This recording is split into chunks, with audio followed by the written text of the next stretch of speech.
Yeah. That's what I'm talking about. Boom. You know what I'm saying?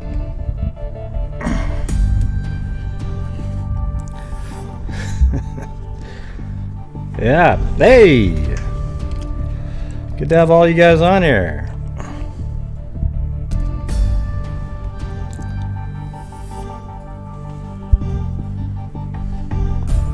Hell, I wonder if I'll have to put it on slow chat. If you see it buffering, let me know. So I can always restart it. I have Zoom open too, so that might slow things down a little bit. I was going to have some of the regulars call in. You know, the people that actually followed the case from the beginning. You know, not the whack job ones. But, you know. Hell, I was even thinking of having Randy Gravitz on here. Alright? Maybe he'll call in. I don't know if we'll be able to see. I won't be able to see if Randy Gravitz types in the chat. I probably won't be able to see him type. So you guys might have to help him out with the numbers and everything. Yeah, there's a lot of whack jobs out there. You know, in fact, I was just on a...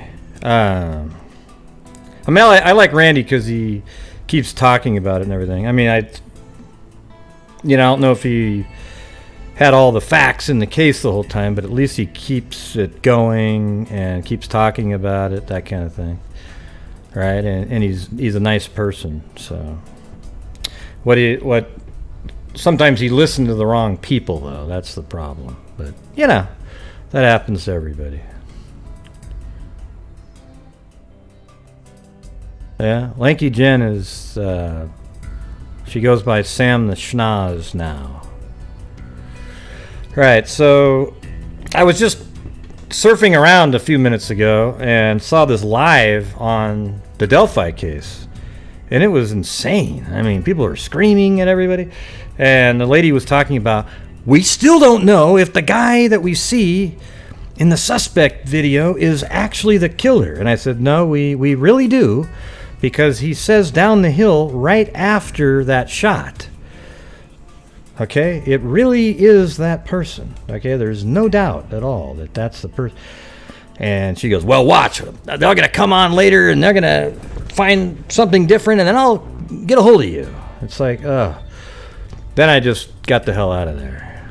It's like, you know, there's a certain point where you don't have time to listen to.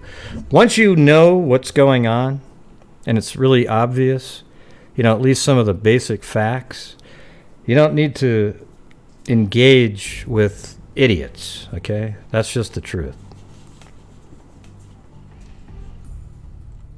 All right, let's see. I got to find the folder here really quick.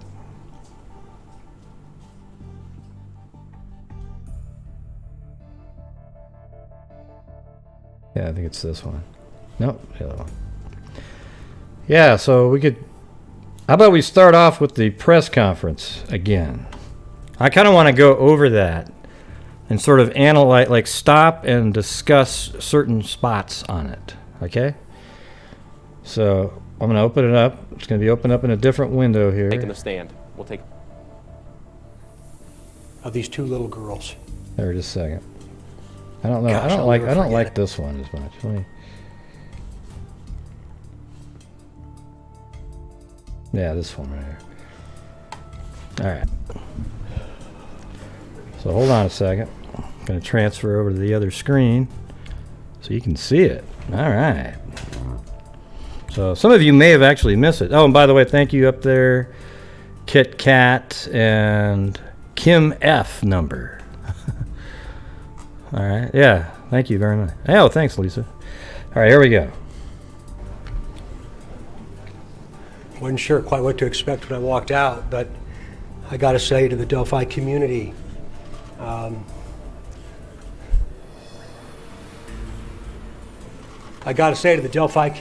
grateful I am. You inspire people that you don't even understand, and you don't even understand why. Hold on, I got to turn down this audio. There you go. Information is being released today is the result of literally thousands and thousands of hours of extraordinary investigative efforts. See, here's one thing. See, right off the bat, okay, when they say thousands and thousands of hours, I'm not trying to be goofy here, but I mean, that animation of the stills, that's exactly the same thing that I wanted to make for them, and I could have done it in a day. A long time ago. I did that with the only 3 images that they released. I made a similar thing. Now, what I would have done, however, is you can see it kind of still moving around and the bridge is moving around. I would actually try to still the bridge so that the only movements you can really see are him. And when I say make the bridge still, I mean make it so the bridge isn't moving around and use that as the fixed point, okay? So, I mean, the thousands of hours probably relate to coming up with the sketch and the car, because taking the little clip out of the audio and making that video really wouldn't take that much time. And I'm saying that from experience. Thank you, Crystal, a.k.a. Beaver Gaming Sub. All right, here we go. By Delphi, Carroll County, the FBI, the Indiana State Police, and countless other agencies. This community surrounded us some 26 months ago, and you did everything you could to support Canadian us, but Dry. most importantly, you surrounded the family of these 2 little girls. Gosh, I'll never forget it. See, here's the thing: is he's talking in past tense, like you surrounded. It almost seems like the whole case is coming to a head here. I couldn't believe it when I was hearing it. Oh my God, this is way bigger. After you hear what we're going to release today, I'm going to ask for your continued support. See this part right here, like listen to that. This community surrounded us Surrounded. some 26 months ago. How about surrounds? And you did everything you could to support us, but most importantly, you surrounded the family of these 2 little girls. This is Gosh, I'll never forget WTHR 13, great channel, by the way. They had the After helicopter you hear what we're going footage. to release today, I'm going to ask for your continued support, your continued understanding, your empathy and compassion as we move forward to find out who did this, and we will. We're seeking the public's help to identify the driver of a vehicle that was parked at the old CPS DCS welfare building in the city of Delphi that was abandoned on the east side of County Road 300 North.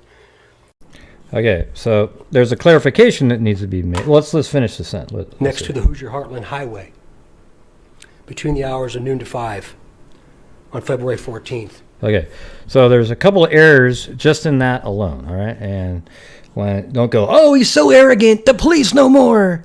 No, these are actual errors, okay?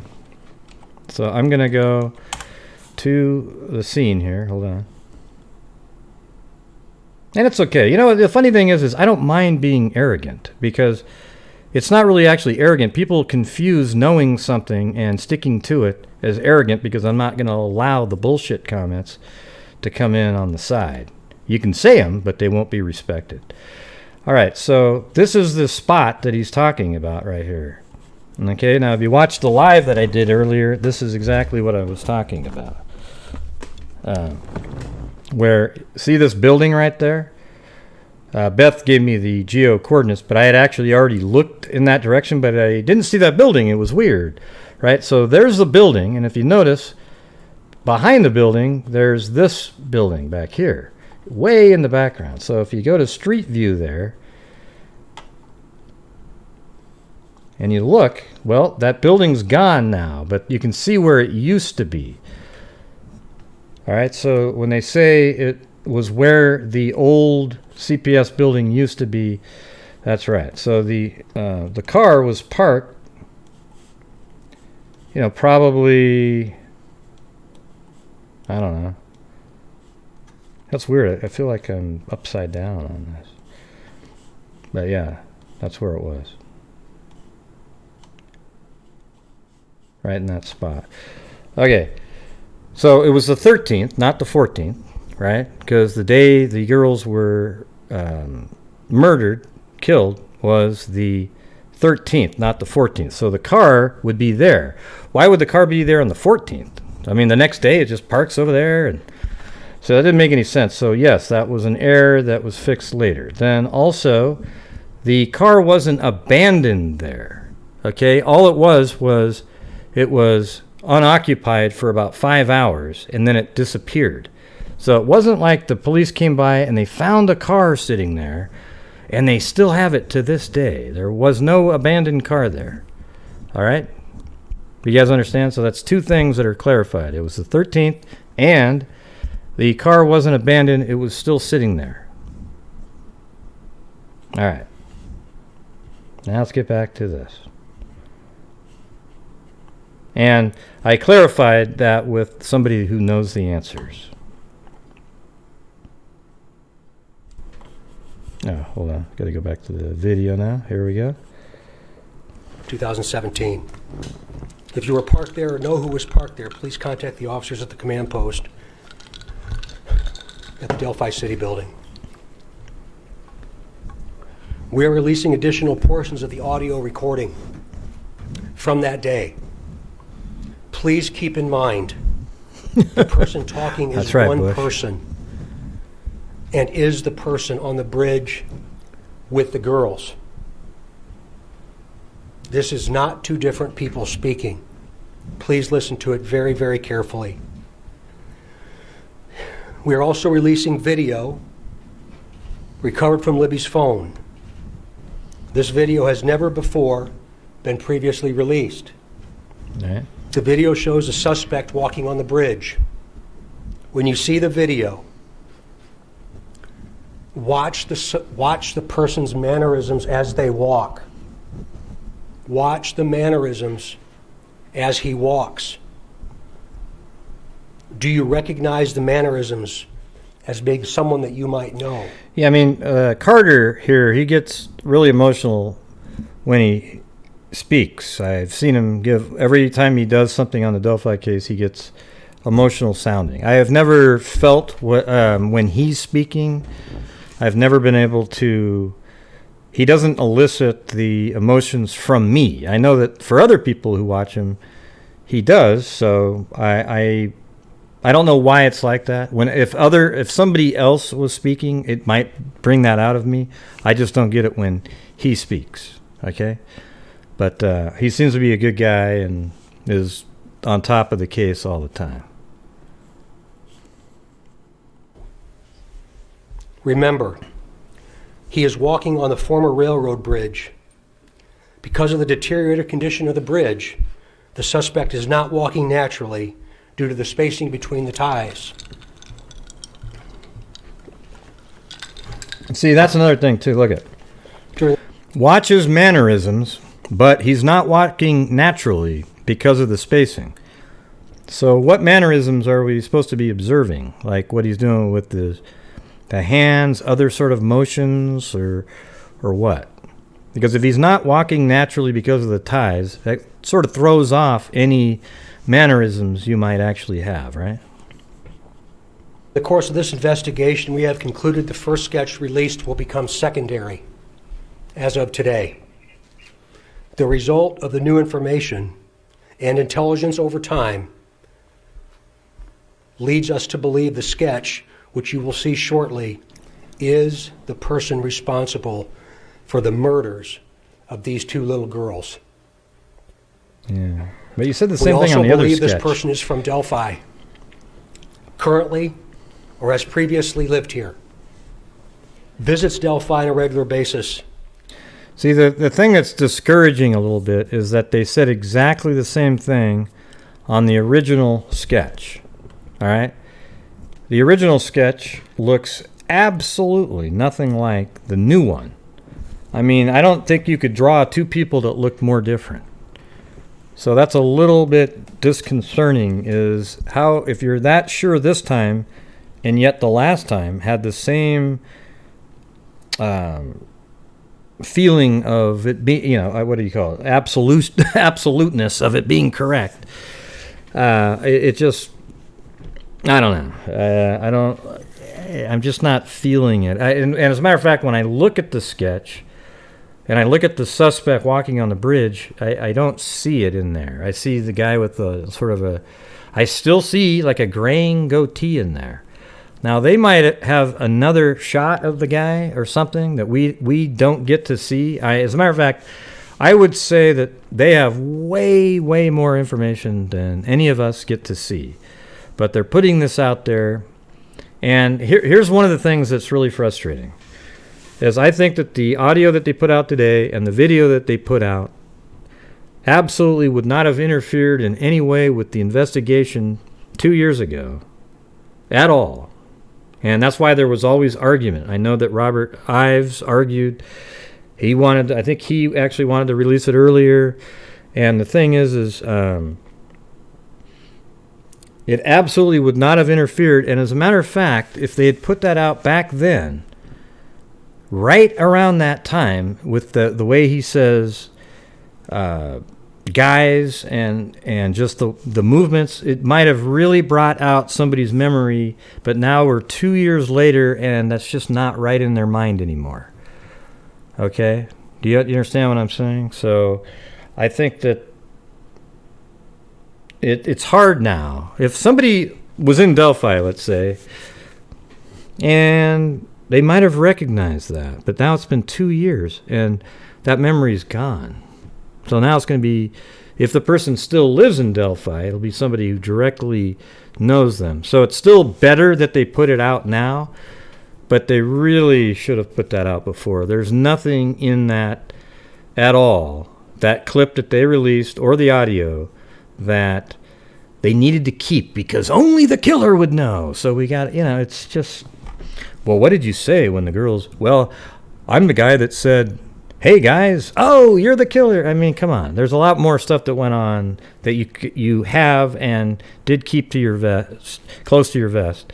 And that's great. But this information should have been released a long time ago. And maybe even the car information too, right? Because maybe somebody was like, oh yeah, God, I remember that car. I thought nothing of it. But now they don't remember it. Or works here. We believe this person is currently between the age range of 18 and 40, but might appear younger than his true age.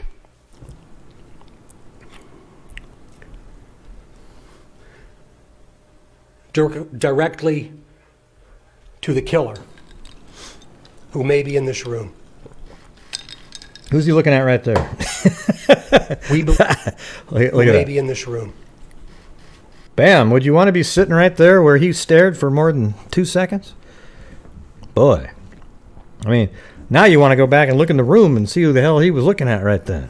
Because let's see. Directly to the killer, who may be in this room. Oh boy. We believe you are hiding in plain sight. For more than 2 years, you never thought we would shift gears to a different investigative strategy, but we have. I don't think who we looked at had anything to do We with it. likely have interviewed you. I was just joking. Or around. someone Don't close take it to too you. seriously. We know that this is about power to you. And you want to know what we know. And one day, you will. And you want to know what we know. A question to So you. it's probably not a cop. What will those closest to you think of when they find out that you brutally murdered 2 little girls? 2 children. Only a coward would do such a thing. Yeah.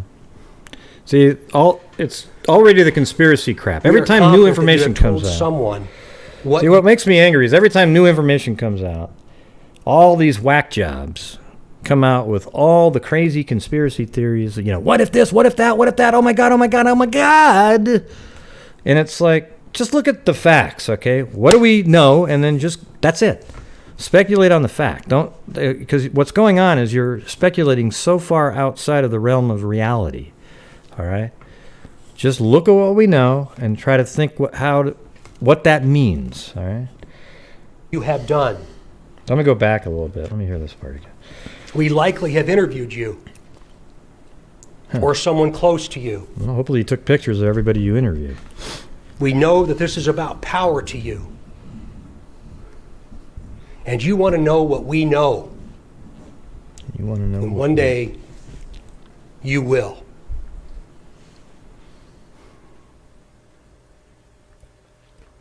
A question to you. What will those closest to you think of when they find out that you brutally murdered 2 little girls? 2 children. Only a coward would do such a thing. Yeah, but that's not really a good way to get him out. He'll probably go, yeah, you're right. We Jeez, are confident that you have told someone what you have done. Or at the very least, they know because of how different you are since the murders.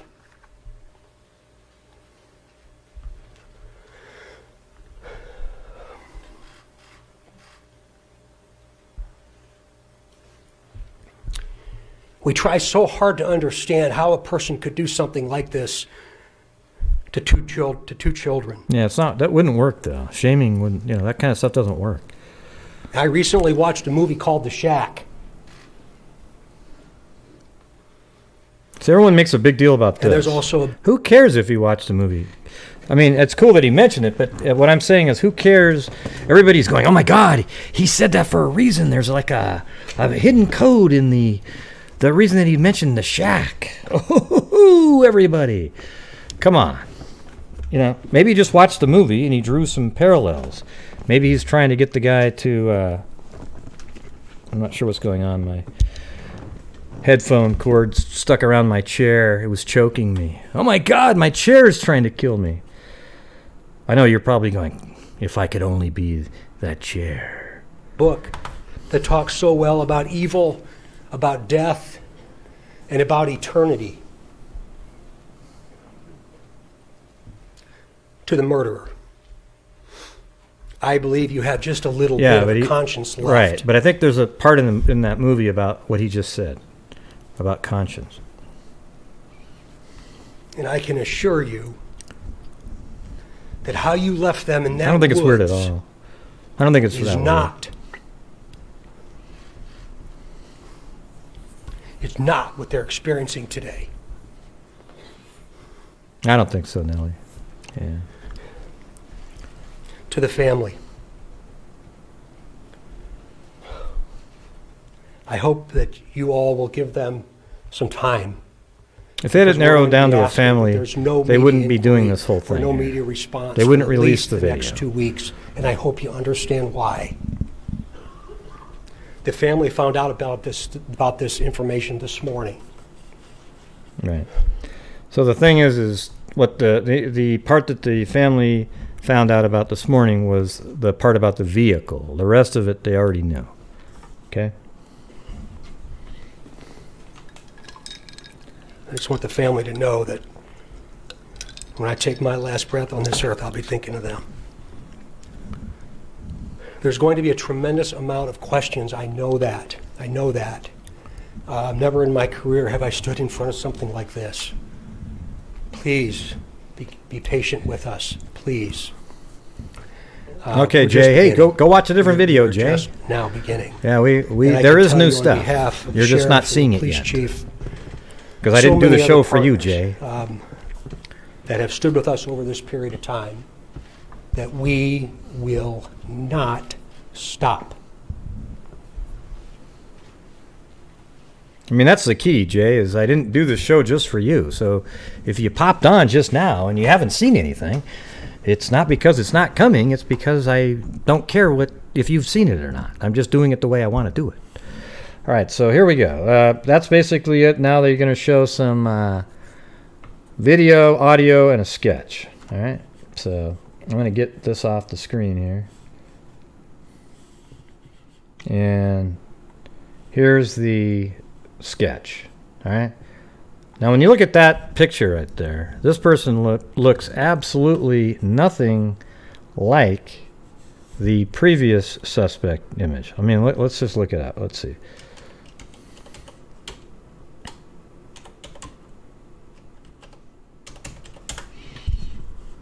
Let's see. So you got that, and then look at this one. All right. See this guy right here? He looks like a hobo that just got done drinking a fifth of Jack Daniels. And he's, his big bulbous nose and the hoodie over there and everything. And then now we got this guy, looks like Tom Cruise or something. I mean, let me ask the women out there. Wouldn't that guy be pretty good looking if he was just a guy that, wasn't a suspect in a murder? Like, they got him drawn in there like he's like an actor. Oh, my God, did he say actor? Oh, man. Maybe what's going on here, it's a false flag operation, replete with crisis actors. Oh, come on. You would think he was... If that was a real guy, you'd say he was handsome. People saying no are just... They don't want to ever give anything to the killer sketch. Okay? It's like the people... If you ask them, hey, do you think Ted Bundy is good? Oh, no. Hell no. He's ugly as hell. Come on. Be honest. All right. So it's weird, right? Like, this guy looks absolutely nothing like the previous picture, right? But both of them, they were absolutely sure looked just like the suspect. All right? So it does make you wonder if they possibly are on to somebody, right? Okay, it's not your type, Odris? All right, great. And what's funny is he said he could look younger than he is. Well, if you're 18 and you look younger than that, man. Whew.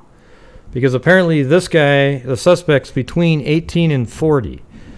So it's sort of a youngish looking person. Well, this is just a sketch too. I always think it's funny when people do the side-by-sides with the sketches. Because it's a sketch, for Christ's sake, all right? It's not it's not a photograph where you go, oh my God, it looks just like... It's a sketch. It's not even real. I mean, it's not... I bet when you see the guy and you put it next to this, unless they already know who he is and made this look exactly like him, you would... you probably won't even recognize the person. I mean, how do they know what the hairstyle is? The suspect image, he's got a hat on his head. All right? So, okay, so this is what we got. We got this right here as the new sketch. Now let's move over to, I created this earlier for the show. Now they've released video and they put it all together exactly the way I put together the 3 shots that I had. I lined up the tree and other items on each of the shots and then just played it in a loop. Okay, but they obviously had like 30... I'm kind of surprised they have this many frames, even though most of them are blurry. Like, look at this one right here. Would it have been worth it to release that image as, hey, everybody, do you recognize this person? Okay, that's the first shot. Would anybody recognize that person? I didn't think so. All right. Now, right, start getting in this area. Well, okay, you start seeing a nose and stuff. All right, so I'm just going to play this through, all right?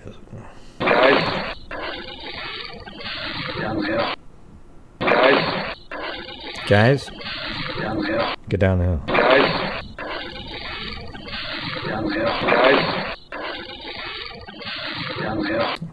And actually, I think I'm changing my mind from my live. I think this right here, literally, it's possible they either put something in there, but the blurriness here, unless they've recompressed this, is a little weird to me.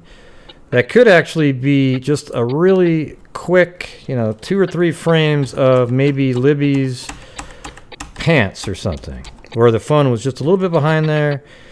Although, the video itself in reality comes out about this far. Okay, can you guys see the screen here?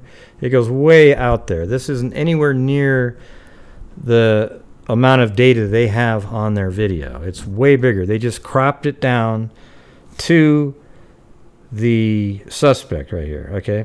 But I think what they're probably doing here, I mean, it's just a little bit weird that dark spot pops in there. You know what it could also be too is that the camera moved wildly, and it moved all the way over to the side of the person, and they were able to still squeeze that into the spot. So that's actually, this is nothingness right there. That wasn't even part of a video. I don't know, though. It does look like they slid that in and out, though. But here's what I will say this. I'm almost 100% sure that Abby is walking around towards the camera in the video, way closer to the camera, so you might only see her face and shoulder and so forth. And there's a lot more information in the video. As a matter of fact, what I'll do just for a reference right now is I'll show you. Let me get to this.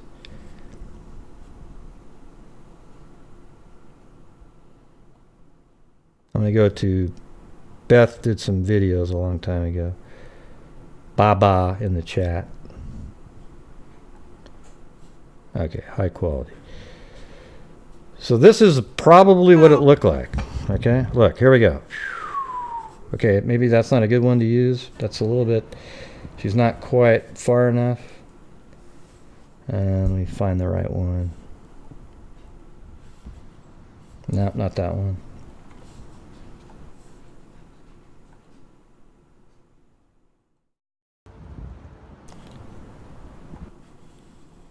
Right. Okay, so Bonnie, who's the actor in this video right here, is too far from too close to the edge on the left there. Okay, she needs to be about so right now is about, not quite yet, but right here is about where the suspect is in the video. Okay, so move him over. You got to move Bonnie over quite a bit. You move her about, let's say, to her left about 3 feet, and then that little white nodule that you can barely see on the railroad tie would be in the right position. Okay, and that's how far away she is, and that's why it's blurry like that when you zoom in. So picture, I'm going to pause it here in just a second. Okay, so about right here, just slide her over to about right there, and then you can see, like in this area here, that's where Abby would still be walking off the end. Okay, and that's the exact angle you get. This isn't quite right either, like where this camera is positioned. It needs to be to the left and towards the center of the tracks. Like this other one is closer. Let's see, this one. Oh. This one's closer to where the camera should be. Like Libby is off the end of the bridge, and then has the camera shooting the people walking, or the person walking, and about right in this area, like way past where she is right there, is where the suspect was. Another 20 feet right in this area. Okay, so there you go on that. And yes, you can get that shot. I've shown it to you on many of my shows, so you guys can see Randy. All right, there's Randy.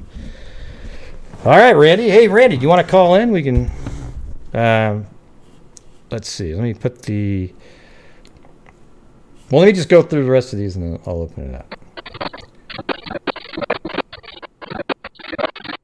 So there it is. Let's just play these.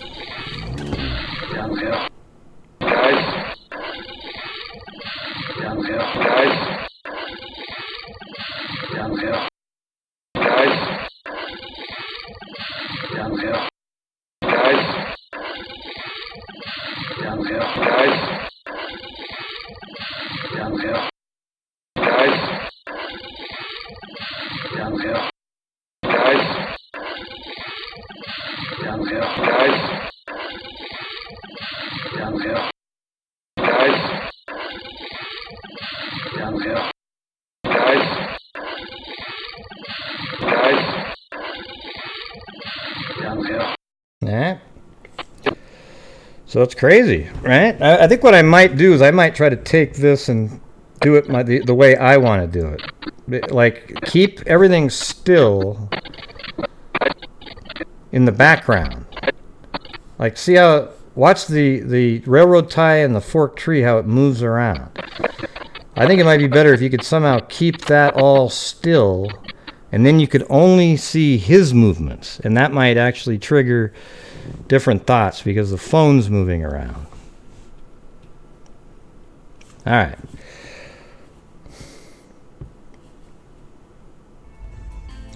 Okay, I'm opening up the lines here in just a second. All right. Randy, do you got your app set up? I don't know why I can see you, but you can't see me on your show. Yeah, I don't think it's a fanny pack either. Never have. Could be, but...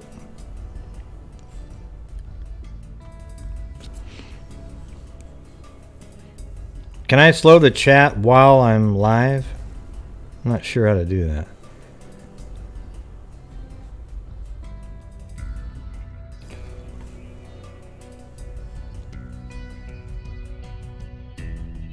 Oh, there you go.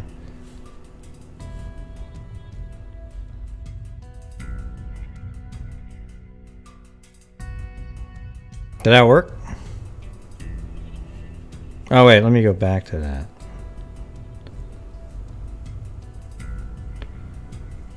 Let me go back to that. That's too slow. I had it set at every 60 seconds. I don't want people to have to wait a minute. I'll just do every 20. Something like that. All right, there you go.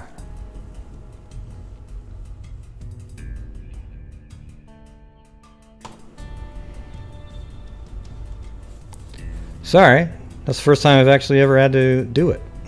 But yeah, I mean, it's shooting by so fast that I couldn't even see any comments. All right, so every 20 seconds. All right. Okay, now I'm going to enable the Zoom feature. I mean, it's already enabled, but there is, you can either join on the video here, but this is just a regular phone number that you can call in. All right, and then once you dial the number, there's a meeting ID right below it. All right, and then when you call in, you're on mute because people come in, hey, am I here? Am I here? And it's really loud, just like I just was. All right, let's do it, man. The phones are open. Call in, Randy. Don't feel like you can just sit on there too. Like you can join in and not speak or any, just you can talk for a while and then not talk. But also, if I'm speaking, let me finish my thoughts too, because sometimes people come on and they just like ramble on for 20 minutes, and I want to interject with something.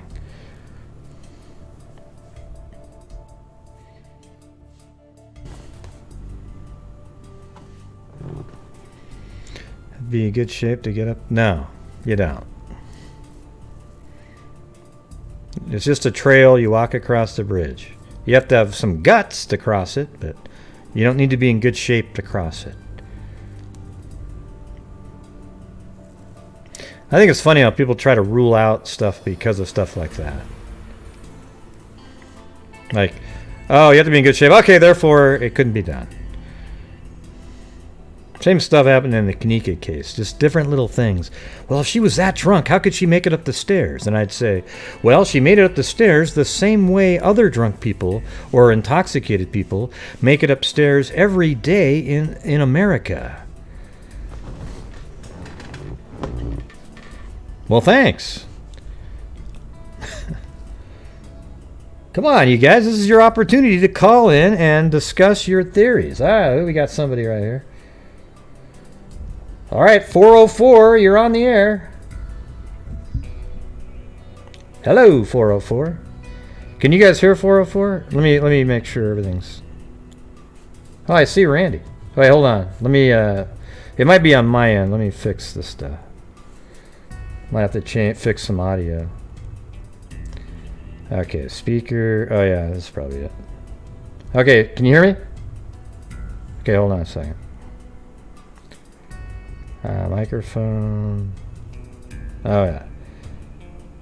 Microphone Yeti. Okay, can you hear me? All right. I know you can hear me now. Let me fix the... I wasn't able to test it because I don't have. Let's see. Can you hear me now? Yes, sir. Gotcha. Oh, okay. Are you there, Randy? Is that you? Oh wait, I gotta. No, this is Randy. Okay, hold on. I find. Who is it? Okay, Randy, you're unmuted too. So go ahead. The first person, 407. Oh wait, Randy's. All right, go ahead. Oh, that's weird because Randy's on video. Go ahead. Ray, can you hear me? Yeah. Yes, I can hear you. Can you hear me? Yeah. Yes, I'll just wait till my turn. Well, it's your. Well, is this 404? I'm the guy that knows my brother. I've talked to you before. Oh yeah, the brother that. Well, I guess I can't say. Yeah. I was going to tell you about. Are you 404? Yeah. What do you think about the sketch? Go ahead. Me, Wraith. Okay. Yeah. Yeah. Hold on. Let 404 first because he was here first. What's going on, Ray? Okay. How's it going? Wraith Yowler. Yes, sir. Yes, sir. I was going to start with the Australian accent again, but I was like, yeah, it's not really playing time. Yeah, Wraith Yowler has the radio voice. Yeah. So I was on earlier listening while I was working, and you were going over everything at the presser, and I was trying to watch my phone in and out of the pocket while I was working, but I think you had said something about like the Freedom Bridge was being built right around that time too, and I was kind of thinking maybe if that is the case, that's a reason for workers to be in that area, and maybe BG could have been working. Well, there you go. You never know, man. Could be. Yeah, it looked like you could see back in time. I'm gonna switch off my face. I'm sure people are like, thank you. Thank you. Yeah, so you got the Freedom Bridge. Let's see. It's so weird. Like right now, it's over. Where the hell is it? Oh wait, I think this is way before it. Yeah, I knew something was a little bit weird about that. Okay, so this is Freedom Bridge, July 2018, and if you go back to about September 2014, they're still building it. You can, right there, you can look at it. It's under construction. And then if you go back even one before, it's just literally a dirt. There's nothing there at all. It's a path. So it's looks like maybe old railroad track. Nah, maybe just a path, but it looks really old. Yeah, so it could be. You just never know. Gotcha. Yeah, that's just something I was thinking of. And then also while listening to the press conference, at least to me, it sounded out of place for was it Riley to say mentioning the movie The Shack and the book The Shack. His name is Carter. Carter. Okay, sorry. So Carter, he was talking about the movie, and then directly after the statement is basically like the way you left them in the woods is not, and then repeated, is not the way they are now. Right, meaning they're in heaven. Kind of out of place of everything. Okay, yeah, that's kind of what I was somewhat taking away from it, but maybe again just reading into it too much and going into the rabbit hole. It's almost like I think I need to watch the movie. Well, I don't even want to waste the time watching it. He was just making a quick reference. I think what he was trying to do was play on the emotions of the killer, try to get him like watch the movie. Maybe you could be like that person and come forward. I don't know what the movie's about, but I think he was making a correlation there. Maybe if the person's younger, they would have seen it, something like that. Yeah. I mean, just from what I had read, it seems like it's about somebody that was abducted and killed in plain sight or something. Yeah.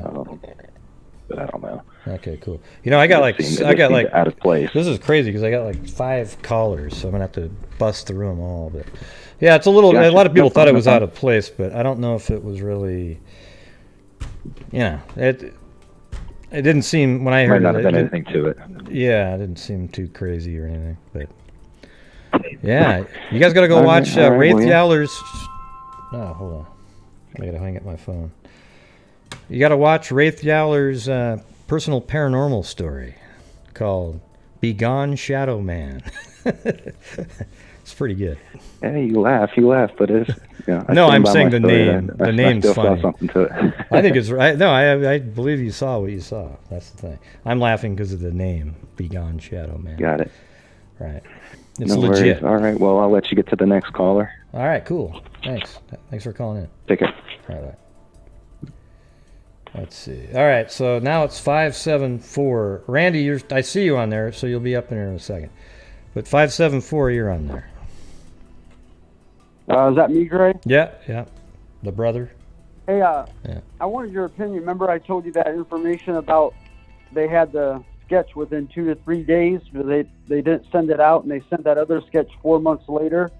And I was just wondering, what do you think about this? You know, that sketch definitely looks younger than what you think the guy on the bridge was. So I'm wondering, did maybe they think that witness that did that sketch on the second or third day saw somebody else when they were looking at the image on the bridge thinking that was a older guy and didn't use that sketch, because they did have a sketch.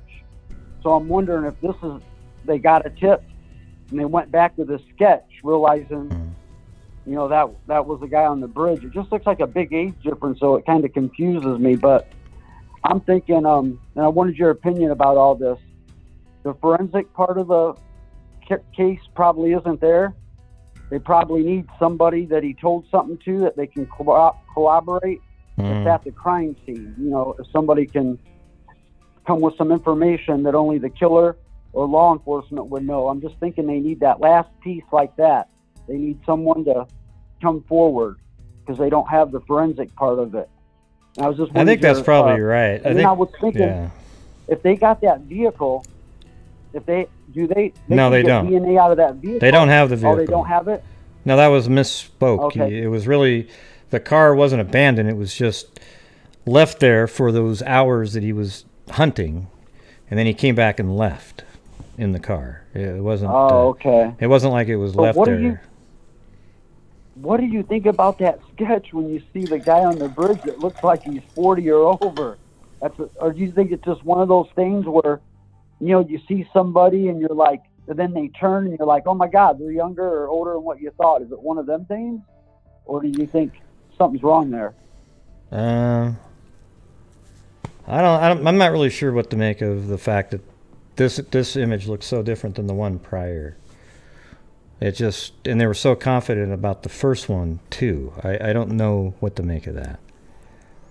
I know. Do you think it's possible that the sketch they shown is the guy on the bridge? Well, sure, but you know, when you say is it possible? Yeah, I mean, they must have drawn it because they think it looks like somebody they think is the person. But when I look at the guy on the bridge, I see sort of I still see a goatee in there, even on the video, and it looks like there's gray in it. So it's weird when you see a guy that looks like he's 20 on the sketch. Yeah. But, you know, the guy could shave. You know, like a lot of people, like, for example, I have gray in my beard, but when I shave, and if I just even dyed the sides of my hair, I'd probably look like I was, 30. I'm just trying to be nice to myself. Yeah, that's what I was going to say. You ever see a person that wears a beard for a couple of years and they shave, they look 5 to 10 years younger. Yep, cool. All right, well, what the hell happened to the return to the meet? I'll let you get to your other calls, but I just wanted your opinion of where you think the case is at to tell us, because you're a little bit smarter than us. I like to give you the information and see what you think about it. Like, where do you think the case is at right now? Well, just based on what they're saying, I'm not sure. I don't think they still know exactly. Well, the thing is, what's intriguing is it almost feels like they could know who it is. They're putting a picture that looks somewhat like the guy, and they are doing what you're saying, and maybe trying to get family and so forth to go, "Ooh, geez, it's him. Whoa, wow," and then they'll. But why would they do all that? Why not just surveil the guy? Try to, I don't know. It feels like they're kind of clear back to where they were before. They're just putting out more information. They still don't know, who was parked there. But yeah, I mean, it could be what you're saying. That sort of makes a little bit of sense, to be honest with you. Like, who's they want to know who's. Does anybody know who was parked there? And if they can say, oh well, so and so's parked there, and that's already somebody that they're interested in, then that would be interesting to them. But it's hard to say. Yeah. It's just. I don't know how it took 10. I mean, I think they're talking about 10,000 thousands of hours to do the car part, because the rest of it really, that stuff could have been done within 3 or 4 days max. Really, the video and the audio. Yeah, so, and it's amazing right. they did have a. I'm just wondering if this is that sketch from the very beginning. You know what I mean? Yeah. But thank you for taking my call, and I appreciate it, Gray. Thank you. Yeah, thanks for all the information over the time you've given. Hey, where'd Randy go? I was just about ready to... Okay, see you. Bye. Hey, tell Randy to come back on. I was just flipping over to Randy. God. Oh, there you are. Okay. Hey, Randy, you there? Let's see. Can you hear me, though, Randy? You got to be able to, I think you got to turn on your mic or something, because I can't hear you, and you're not on mute. Wait, hold on. Yeah, you are. There you go. Can you hear me now, Randy? Darn it. See, now you're not muted. See, look. You can see it, everybody. Randy is not muted, but I can't hear him, just to let you know. I think you gotta, when you come back in, call back and come back in, but then you have to accept the audio settings. It says you want to use your computer audio. Again, call back and come back in, but then you have to I see you now, though. Settings. It says you want to use your computer audio. Again, call back and come back in, but then you have to I see you now, though. Oh, that's weird. Use your computer audio. Come on, Randy. I can see your face, but I can't hear your voice. But I can hear myself 3 times. Come on, Ray. I can see your face, but I can't hear your voice. I can hear myself right there. Okay. I can see your face, but I can't hear your voice. I can hear myself right there. Okay. I can see your face, but I can't hear your voice. Oops. Yeah. Okay. I'm gonna unmute this person now. Hold on. Okay, 215, you're on the air. Hello? 215. Going once? Twice? I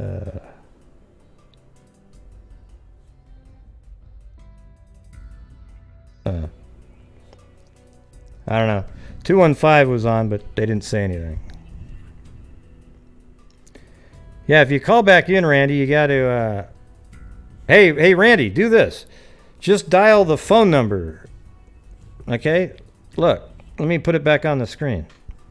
You don't need to be on... it almost worked for you. We just have to work on that. But right there, the 669-900 number, and then the meeting ID, just dial that. That'll just be your voice. There won't be any video. How's that sound?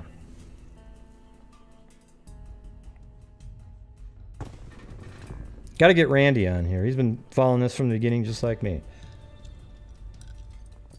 The difference is Randy kind of lives in the area. I mean, he does live in the area. Yeah, so just dial the number, and then you type in the meeting ID, and then I think pound, and then you're right in. You were unmuted, Lynette, but I kept saying hello, hello, hello, but you weren't speaking. So we kind of moved on. All right, 215. Hello? Yep, okay. You're on now. Hello? Yeah? Crap. Yeah, you're on there. I can hear you. Hello? I can't do that. All right. Let's see. 502, you're on the air. 502? Hello? Yeah. Hello? Yeah, can you hear me? Yeah, can you hear me? Yeah, that's why I said 502, you're on the air, yeah. Okay, yeah, I'm from Kentucky. It's a little bit delayed, but well, yeah, I've been watching it for a while. Well, that's because you don't listen to the audio from the show. Listen to this software that the phone number, because the audio from the show is about 3 seconds behind. Okay, that's fine. Okay. Something I noticed like a week ago before this new conference is that I have a friend that wears a hat, and I've never heard anybody say anything about this hat, but it looks different today. It actually looks different on the new video, but on the old one, it looks like he curls his hat, really hard curl, and that's why the hat looks weird. But if you look at it closely, it's got an arch, and it's been curled like a redneck curls his hat, a hunter, somebody that hunts. But yeah, I never. That's something. I know we've talked about the hat a million times, but I don't see what you're seeing at all. I see like some sort of almost like a hoodie type thing, or that golfing kind of hat. I've seen people wear those hats you're talking about, but I just don't see it. Yeah, it kind of looks like a camouflage hat curled up to me, though. So, I mean, it's hard to tell for sure. Yeah. But a couple other things. It just seems like there's like no motive at all. That this is just like so random, and there's just like not a lot of evidence released, and I don't know. Just to me, it seems like really fishy. Like the whole thing's really, really fishy. No, I don't feel like that. Yeah. See, I know a lot of people. If you look at the video, well, you're trying to do like Illuminati stuff. I mean, like it's not a false flag. I'm not trying to do that. No, I'm not trying to do that. It's like what they're saying, like somebody on the inside, and got a few people tricked, and now they're starting to figure out, because what would be anybody's motive to do that? Besides, like, bring a big commotion to their town. What would be the motive to kill 2 teenage girls out in the open like that, And then the other thing is maybe they knew the person, that they was like secretly meeting somebody there they wasn't supposed to, they didn't want their parents to know about. And maybe that's why he was taking a picture as he was coming. No, that's not how it went. Yeah, he was just walking across the bridge, and Abby said something like, he's right behind us, isn't he? And then Libby said, and then he said, hey guys, and then I don't know how long the gap is between get down the hill. So there's definitely wasn't. So you've heard that other audio that says all that stuff before. I haven't actually got to hear it, but I've been told by somebody who, that has seen it. They just aren't going to play the girls' voices because it's really just sensationalism. It doesn't help anything to know what their conversation is. I see that, yeah. I see, yeah, right. So they're kind of like, from what they're just talking about like they're surprised that he's coming up on them or something like that. Yeah, I think probably what happened was he was coming across the stream. I mean the bridge, and then they could see him. Like when he was already walking across. So when they were about halfway across, they couldn't see him. He was still hiding back there. And then he kind of hustled on. And then they probably were like, ooh, wow, look at this guy who's coming across the bridge. But they just kind of kept going across because they didn't want to pass him on this really skinny bridge. So they went all the way to the other end. And then this guy keeps coming and coming and coming and coming. And boom. I mean, it's really freaky, really. It's scary. See, okay, so I mean, I won't keep you too long. I'll go back to the original thing I said because I'm a graphic artist, and I know Photoshop and video editing and all kinds of stuff like that. And I really look, and I'm freeze framed, I'm sure, like everybody does, right? Yeah. But I'm like, I'm leaning like way above 75% sure that this is a camouflage hat. It's a small hat that fits barely on top of this dude's head, and he's got it curled so much that you can't really tell. But when he turns at certain angles, you can see his ear. You can tell that you can tell that the hoodies are back behind his head. He's got the hoodies are back off his head. You can tell at different angles. So I'm just saying, people that might be looking at this case in Indiana or might know people that wear a hat like that, man, because that's important. What if that hat is like that? Right, but what if it's not like that? And people are only looking for hat. so just don't. So that don't make no sense that you wouldn't want to look though. Well, maybe if you think it's what you're doing is you're kind of like playing what's worth looking at or not, man. And really, everything's worth looking at. Right. But that's what I'm saying. But you're saying for everybody to just look at a hat that looks like that, and I'm saying, well, people just look that at there might face. be suspect, like say for example, all the suspects, like all the people, maybe all the people involved through the months or the years. You know, you don't see none of them. Most of them are without hats on. But if you knew what kind of hats all those types of people wore in their everyday, especially when they're hunting or they're out in the woods or it's winter time, you see what I'm saying? Yeah. So maybe stick that hat on somebody you know, and then go from there. That's just something, you know. But right. Okay, cool. The one thing that really gets me, and I'll let you go, is that.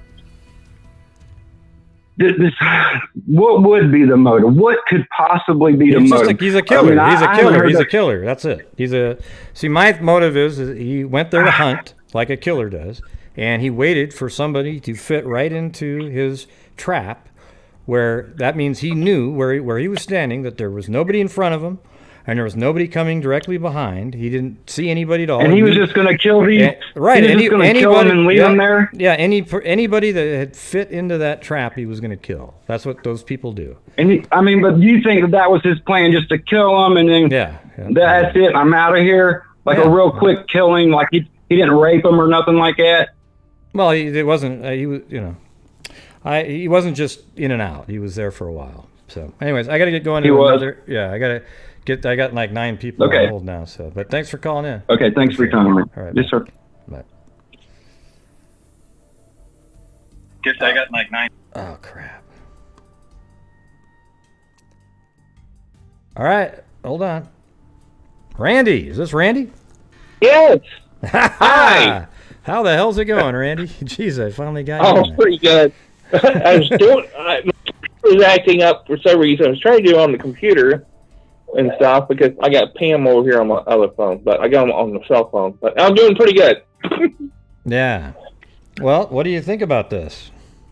What are your feelings? To me, it's totally strange. I'm getting a lot of people who sending messages to me that why another sketch, the car came up, and the time. People want to know how they got the time frame of that car sitting there and stuff.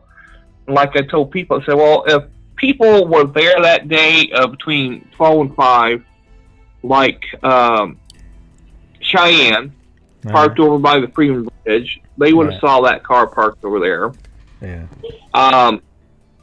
If Tara and Derek met by the Freedom Bridge, they would have saw the car over there. And they also drove the other way. Like Tara and, let's see, I can't remember if it was Cody or whoever, but they drove the other route that it's possible the girls would have gone home, which is that would go right by that area. Yeah. So.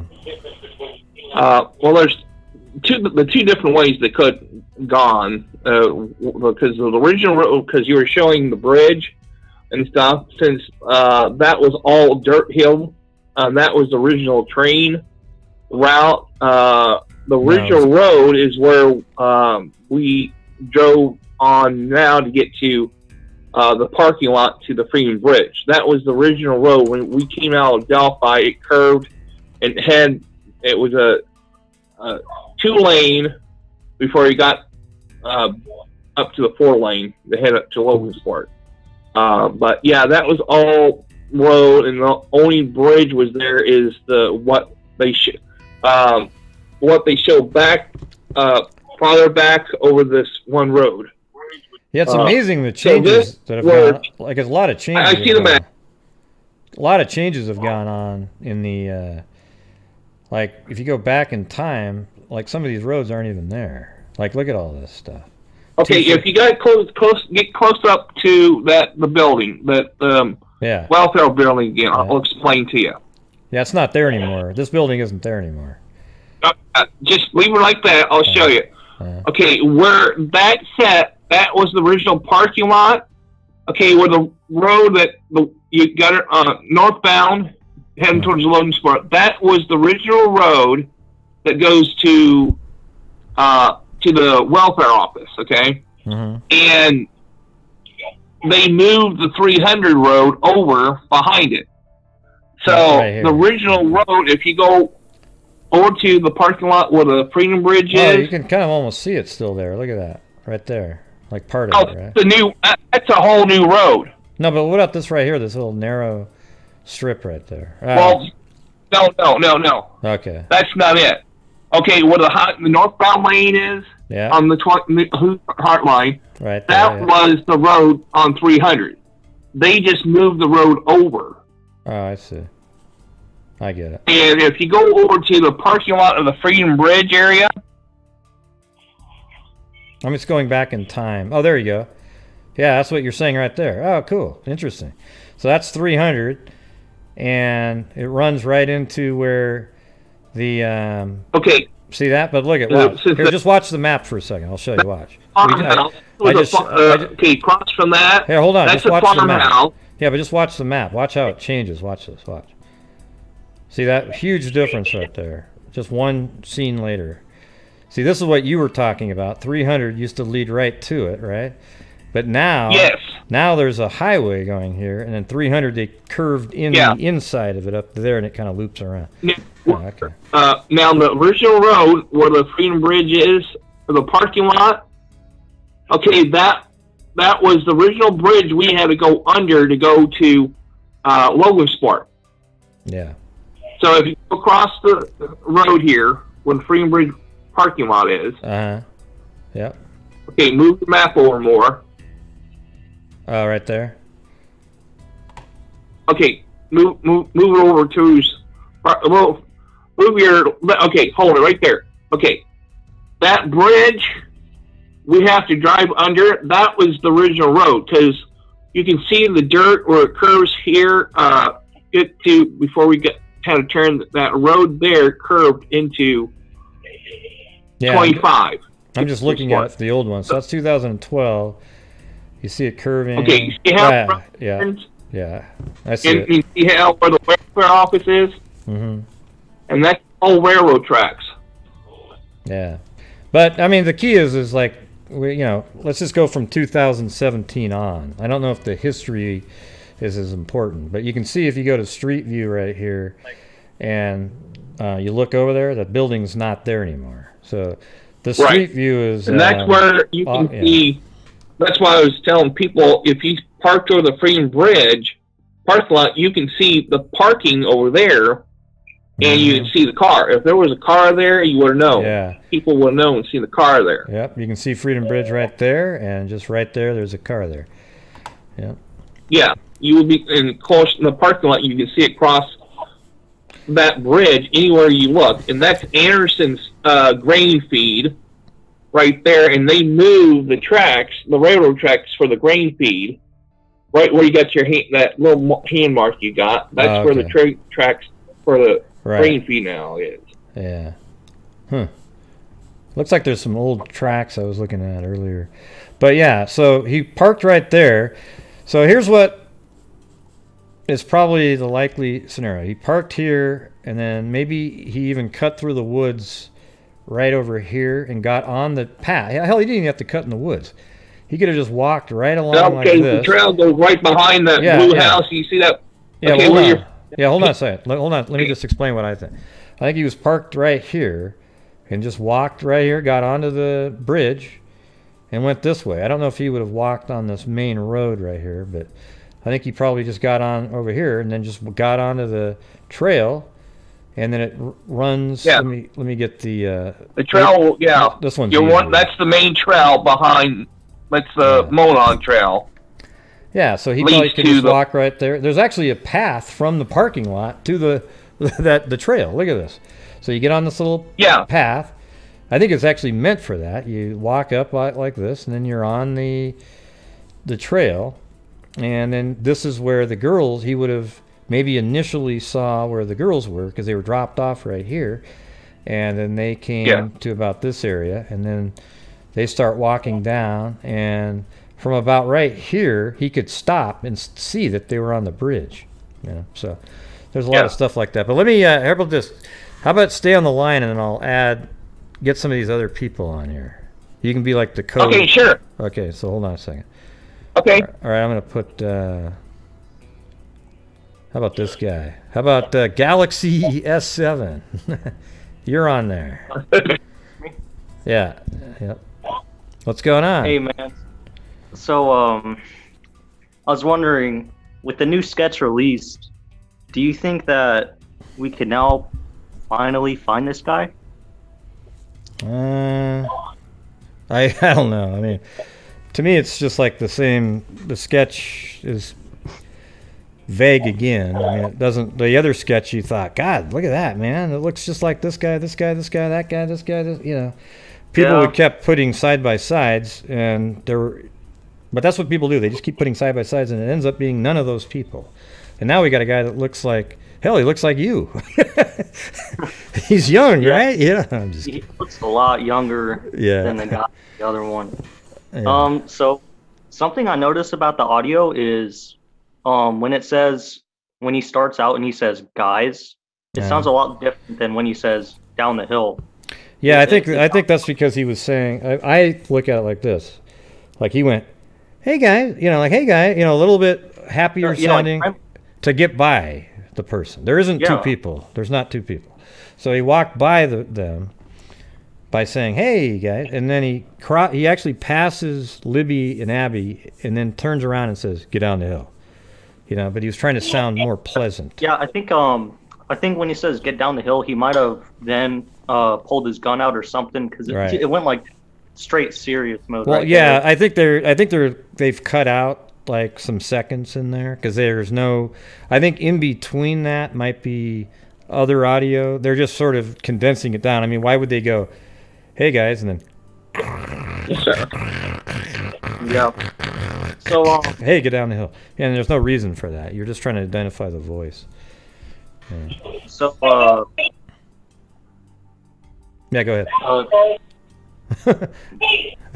What? Are you getting in trouble over there? Are you getting in trouble?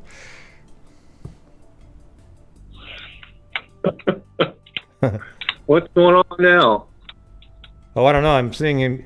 Are you still there, Galaxy 7? Yeah, I'm here. I'm here. Or are you just in trouble? Me? Wait, I don't Well, you have understand this. You have this little guilty face. I don't know what's going on, man. So why do you think the police haven't released the full, like, do you think it could possibly be the family, like, not wanting them to release the full video and audio?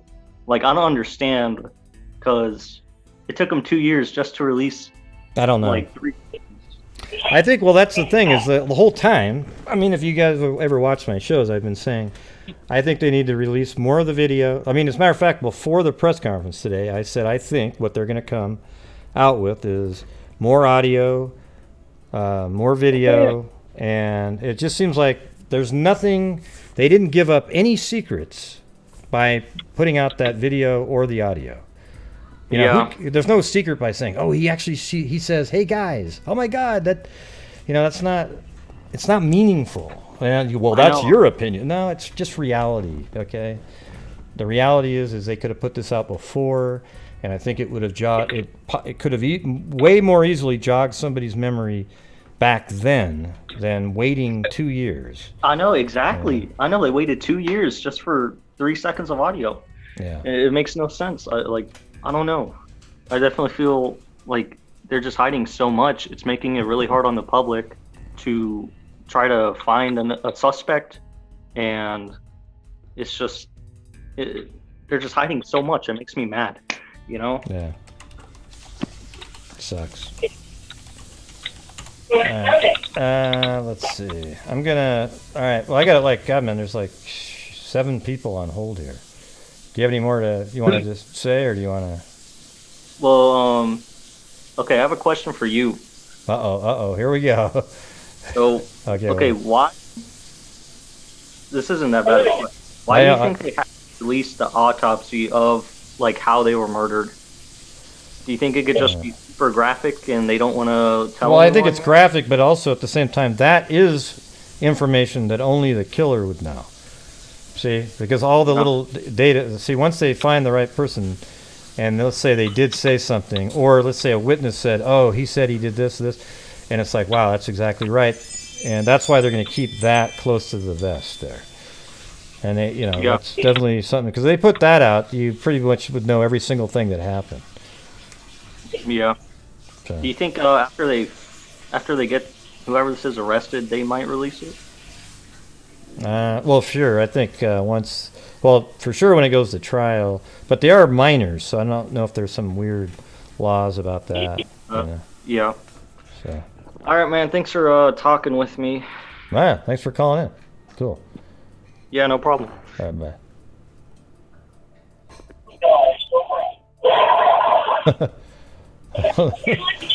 I don't know what's. Is that you, Randy? I'm still here. Okay. All right. I'm still here. Okay, you're still there. So let me see. It's hard to work this because there's videos and. Let's see. Let me remove that one. Okay, so I'm gonna unmute. Well, let's see. Let me go back to the 215 because you were there. Are you there this time? 215. Hello. Are you there? Hello. Yeah. Can you hear me? Can you hear me? Yeah, I could hear you the last time, but you didn't say. Hey, great. Okay. Hey, great. Good evening. Who's this? Lynette. Lynette Burns. Hello. Hello, Lynette. First time caller, long time. First time caller. That's what they say. Yeah. I really wanted to get in like 2 calls ago after that guy with the hat theory. It would have sounded much better. But so one thing I haven't heard you talk about, I'm just curious, it seemed to me that it was a major FBI profiling thing that he was going from today. Just from like a whole Christian bait, like religious, like everything. Yeah, I think he was trying to. It seemed to me like textbook, look around the room and say this and mention this movie and that has Christian undertones. I mean, it was definitely planned out. I just haven't heard you say. Don't you think that was kind of like the game plan today, even if they don't know who it is? Yeah, I mean, it sounded like some of it he was going by. I mean, he's already said all the stuff in previous, maybe not the movie and things like that, but the profile was put out 2 years ago. They've said the same thing. Oh, it was many times. Yeah, they did the whole thing. They were saying if he changes his hair. As a matter of fact, they left out a bunch of it. So, but it seems like this one they were trying to sort of speak to the person's feelings, if he had any at all. Maybe come if forward. He had this much left. Yeah. But it was also like they were actually. I mean, I think I saw a glimpse of it. I mean, I caught a glimpse of his other press conferences, and he was not quite that emotional. I'm with you. I'm not like, oh, he's PTSD. Everybody's going there, but it seemed like it was a little bit more of an FBI profiler show going on today. Well, that's what makes it seem like. See, a lot of people get a lot of emotional when they watch him speak, but I don't get that way because sometimes it feels like it's like a script almost, that's how I felt. I mean, I didn't feel like, oh, this poor guy is gonna never be able to wake up again right side of bed. But I mean, I felt it was a very carefully orchestrated, seemed like profiling thing. But also, he's probably Chris Watts' brother, it's probably. Oh, come on! Don't ever bring. Oh my God! Chris Watts showed up on this show. Or the other thing is maybe he removed. I think the real story is he's had plastic surgery to remove that bulbous nose. Oh my God! You could be right. And hair plugs. And all of the wrinkles on his face too. Yeah. Wow. And hair plugs. Unbelievable. Yeah. He actually looks like a guy I was in a band with in college now, and I'm in Philadelphia, but I was thinking about reporting him to the FBI, but maybe I won't. Yeah. Wow. So, anyway, but I just wanted to hear your take on the program.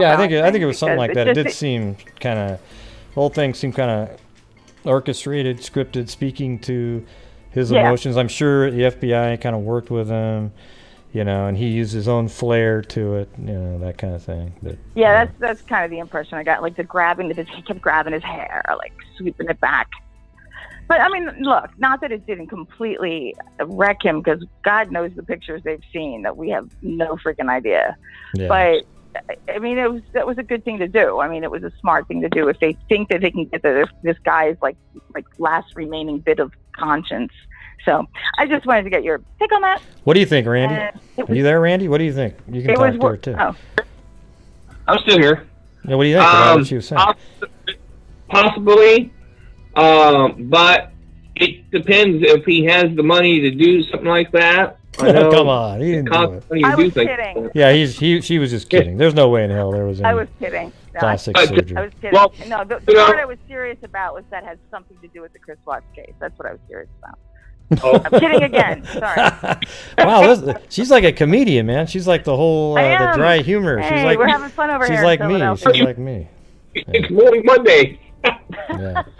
No, but I was I just I don't know why. I just picked up the phone and called. What the hell?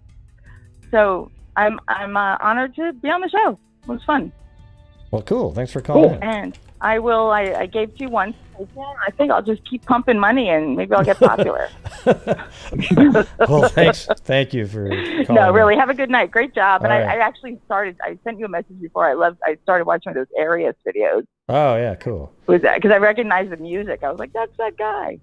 But anyway, so great job, and I'll just follow along now. Well, thank you. Appreciate you calling in. Okay. Cool. It was fun. Okay, thanks. Yeah, bye. Bye. All right. Cool. Okay, I'm unmuting. Hold on.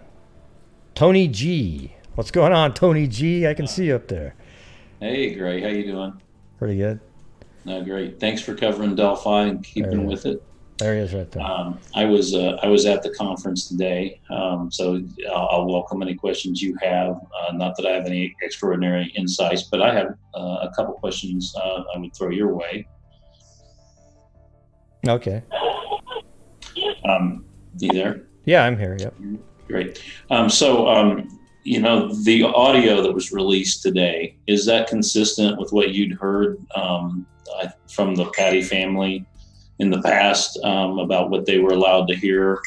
Well, it was a little different. She thought it said, let's see. She thought it said, he said, "Hey, gals," or "Hey, girls." Mm-hmm. Now, the thing is, what's interesting, though, the audio that they released today, if you listen to it at the press conference, you hear this little bit before the guys. You actually hear them say, it says, "Hey guys," something like "Hey guys," or hey guy. I don't know how to explain it, but it's on there. But then when they release the audio, it just starts right with a hard G. It's almost like they cut out this little bit prior. Did you hear that at all? I'm convinced that that's a combination. Those weren't consecutive, audio clips. And it was very hard to hear at the conference. Yeah, but did you hear them say, "Hey," when you were there, could you hear it say, "Hey guys"? Because I think it says, "Hey guys," and then also later on he says, "Get down the hill," right? But they obviously condensed that down. But did you hear something like, "Hey guys," and obviously it sounds like a much younger voice than "Down the hill." Yeah. But I believe that you had in a previous program that you'd heard something about what was said before "Down the Hill" was, "Hey girls, how's it going?" or something like that. Is that correct? Well, I always thought, I was just told that it said like "Hey girls," but it's "Hey gal," whatever, "Hey guys," whatever. At least you know that he's saying something, but I think there's more time. I think maybe I'm just throwing it out there, 10, 15 seconds between that and "Get down the hill." They just didn't want to have us wasted in, listening to leaves crumpling and different things like that. Or even their audio. Maybe they were saying some things, the girls. So when you've talked with Becky in the past, she said something to the effect of, when they played the audio for her, I think this was off one of your programs, that they asked them to focus on the audio and the conversation. Yeah, like they want to know if they recognize the person. Yeah, right. It sounds to me like two different people, just as it looks like two different people in the sketches. Yeah, it is kind of funny. Yeah, it does sound different. I don't know if you can hear it. Let me see if I can play it, because I have it really loud on this end here. So let's do it.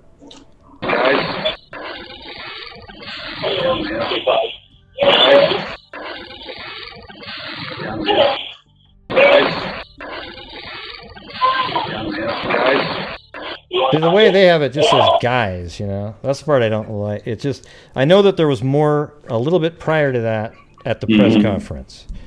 It wasn't just guys. Yeah. There was a little a sound. Yeah. It's hard to, it's definitely hard to hear. Yeah, my take on that is that they I think the person wanted to sound a little bit more inviting as he walked by. So he was like, hey guys, you know, like, hey guys. And then later, okay, get down the hill. You know, like he's angry, right? So if you heard those together, it would sound weird. What was that? It's kind of like more friendly with hey guys first, and then you got more dark thing down the hill. Yeah, that's what I think. Because I think you can hear it and go, okay, I could see him sounding like that with a different, attitude going on the second one. Have you got any private messages about, I'll say this to both of you, and hi, Randy, about who the new picture is? And you obviously don't say the names or anything, but I'm just curious whether you guys have got tipped off. Yeah, I guess if I had $1 for everyone, that I would be retired, sitting on a beach, earning 20%, as they'd say in the movie. No, I mean, it's like, man, I get messages all the time. Hey, what do you think of this guy? What do you think of that one? And it's weird. I will, Gray, I will email you one I got, and I don't have a name, but the picture looks just like the new sketch. Yeah. And just let me know what you think of it. Okay, that's cool. All right. I'm checking out. Have a good night. Hey, have a good one. Thanks for calling in. Thanks, man. Bye. All right, bye. All right, now we've got, let's see. Jamie Taylor. You're on the air now. Hi, Gray. Hey. What's going on? Can you hear me? Yep. Okay, I've got a couple things. I've been watching you for about a year now. I've started with you with the Delphi Abby Libby case. A couple things. One, the guy looks like he has a scarf up around his neck, and that he has a ball cap on with his hoodie pulled up on over top of the ball cap. And that pouch that's hanging down is like where the hoodie would have its pouch, and it's something heavy that's hanging in there. Yeah, I don't know when you look at the picture. I don't know what that white thing is. I mean, you can call it a scarf, but you don't know what it is. And then, I know, but that's to me, the thing about. Go ahead. What do you think, It's Randy? a mask. It's a mask. Yeah, like one of those hunter Motorcycle mask. Yeah, but that's just pure. Look at. See, you guys can say that a million times, but that's absolutely wild speculation. Right? It's like really. Sure. There's no proof at all. So I know, but have some reason why you think it. Like, oh yeah, well the thing is because if you just look at it, if you just I do. because I've looked at it everybody's looking at it with this preconceived that's a beard, that looks like the guy's older. But I think that he's just trying to hide his identity. If you just think about it, what would you do to hide your identity? Well, I don't think that little white thing that's sticking under his jacket is a mask. He's just walking around. I think it could be just a lighter part of a scarf. It goes over. To me, it goes over his eyes. The motorcycle goggle type deal goes over his eyes. Oh, see, I don't see that. I see that it goes right up to his nose, and it looks to me like it's just a shade darker than his skin color. And I think the shadows are really playing a havoc on what people are trying to see there. Yeah, but well, here's the thing: is I've actually when you lighten it up a little bit, you can see the white thing is behind like the line of the neck of the inside shirt or something. I've actually been able to see that, and there's one frame, that little white thing, it's sticking out from behind the collar of another shirt or I think it could just be the fold of a scarf is what it looks like. Well, no, I'm talking about something Not totally saying different. you're wrong. No, I'm talking about not something saying I'm totally right. different than what you're saying, because I'm looking at the curve of the inner shirt and the white thing's coming out from behind it. I have an image that just clearly shows that. Right. Like a scarf would if you had your scarf tucked down inside your coat. Yeah. The fold would pull up and out a little bit. Yeah, no, I don't see it. I know a lot of people think there's puppies and oxygen tanks But I and things think like that him having on that bulky hoodie underneath is what's making him look larger. Yeah, I think there's definitely. I think there's a hoodie over his head. I don't see the baseball hat that people are saying that is underneath it, because you can't see it. So it's just assuming that it's there. But no, it's the brim sticking out. Well, no, that's just what you can you're just barely saying. catch a flash of it. Yeah, but I can see when it's moving. Yeah, I can see it when it's moving around. It looks like it's hard to say. Because at first I thought it looked like maybe a skull cap, like a navy foreman hat underneath it. But then I think when they played the video, it really looks like the brim of a hat, and I think that is the shadow that's playing on his face that you're seeing. Yeah, it could be. And that's what makes him look older. But I still don't think that I think that he has to be at least 30. And this is why I'm saying that. Because these two girls are 13, 14 years old. They are not going to take somebody seriously that's younger, that's too young for them, gun or no gun. Yeah. And as far as I know, they haven't released how they were killed. But I really don't think that they would take him seriously, and he has to be somebody with a little more, that makes them think that he would hurt me, and not some like teenage kid. And I also don't think that he's older than 50, because I really don't see some guy walking around in the woods trying to hunt little girls, and especially take on this challenge of two teenagers. Yeah, it's hard to really know anything about. Like, it didn't really. The suspect that you see on the bridge doesn't look like that I picture in the drawing. Also, I think his clothes look old. That jacket looks like an older man's jacket, I think the reason why I'm thinking that way is because of the nylon look to the jacket, and you don't see a lot of kids wearing that without like some kind of stitching to make it puffy. I think you can definitely see some like a white scuff part on the left jeans now. See, like right now I'm showing on the screen. See, like right there, it's a little too light for that just to be the sun on the left, right below the left knee. I don't know if it's a rip. It looks like that sort of that. Now on the right knee, though, now it looks like there's something. I don't know if that's a hole or what, but it's hard to say.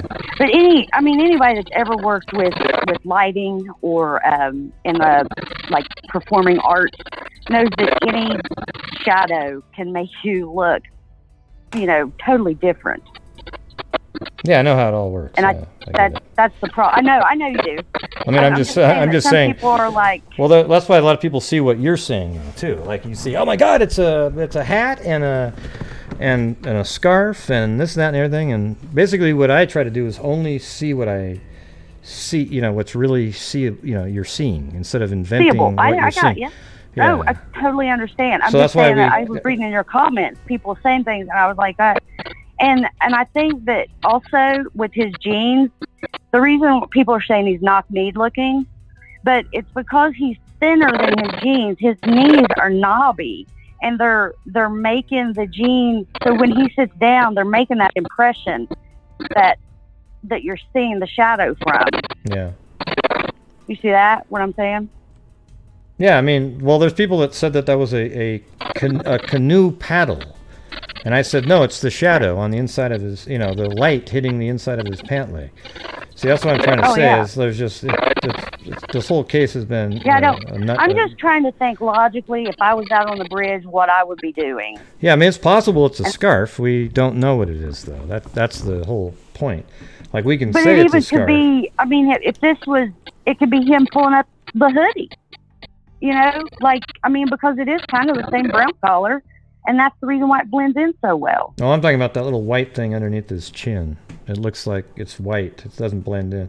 But the thing is, I think the thing that people think is the. I mean, you can speculate about that. Yeah. Well, I just think it's. People think that's a scarf. I think it's maybe a rope. No, I don't something. think the white thing is a scarf. I think the thing wrapping around his chin is. Well, there isn't anything. But it's just his head. I'm looking at it right now. You can see the skin and everything. You know, it's like this shot right there. You can see the skin of his face. You know, but let's see. I think that the hoodie thing that he's got on is the same outfit that people are saying is the pouch coming out from like a fanny pack. I think that's just part of that shirt, but he's got his hand in that pocket.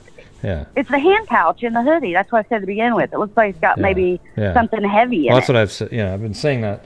But people go, no, it's a, because it makes it seem cooler if it's a fanny pack. You know, I don't know why. Yeah, no, but that would make it more obvious is what people are looking for. And that's the thing is like this wild speculation. I mean, that could be his rope. That could be, I mean, they have never told us how they died, how they found them, you know, what state they were in really. I mean, so he could have something, and that might be why he looks so big is he's got something stuffed down in his jacket. We don't know. Yeah. That part. I mean, I'm just trying to say that the reason why everybody's saying that other sketch looked more like him was because if you really look at his face, you're not seeing his real features. You're seeing shadows. Yeah, I don't think there's any chance in hell to get a realistic look at his face. That's why I always got angry when people would try to zoom in and say, oh, look, there's this, that, and the other thing. But like you say, it gets pixelated. You can't see shit. Oh, I'm sorry. You can't see anything. Yeah, that's all right. No, it's okay to swear. It's not a big deal. But all right, I'm really new to this. I was before I go, and I'm going. I would like to say thank you, and I'm really sorry about how I kept re-signing in to the Zoom thing. My first time, I didn't know what I was doing. I thought I was signing into the meeting, not calling you. Oh, well, Randy said he was kicked off the phone, but I didn't see him get kicked off the phone. Oh, I even sorry about that, Randy. Maybe just got disconnected somehow. I don't know. But I'm going to take like a 2-minute break here. And thanks for calling in. But I'm going to... Wait, who's... Oh, they already got off. Okay. All right, so I'm going to put the number up on the screen here. And then people can call in. And I'll be back in just a minute. Oh, look at Blue showed up. All right, cool.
Okay.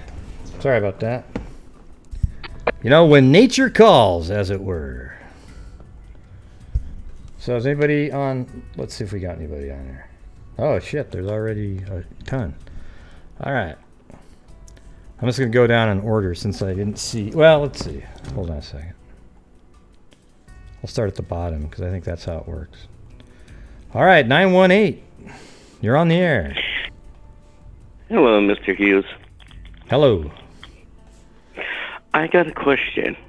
What time did the BGI get recorded at? Well, there's no exact time. I'm sure they have that, but I would say probably around like 2:15, 2:20, something. I approximated about 2:37 because of the distance.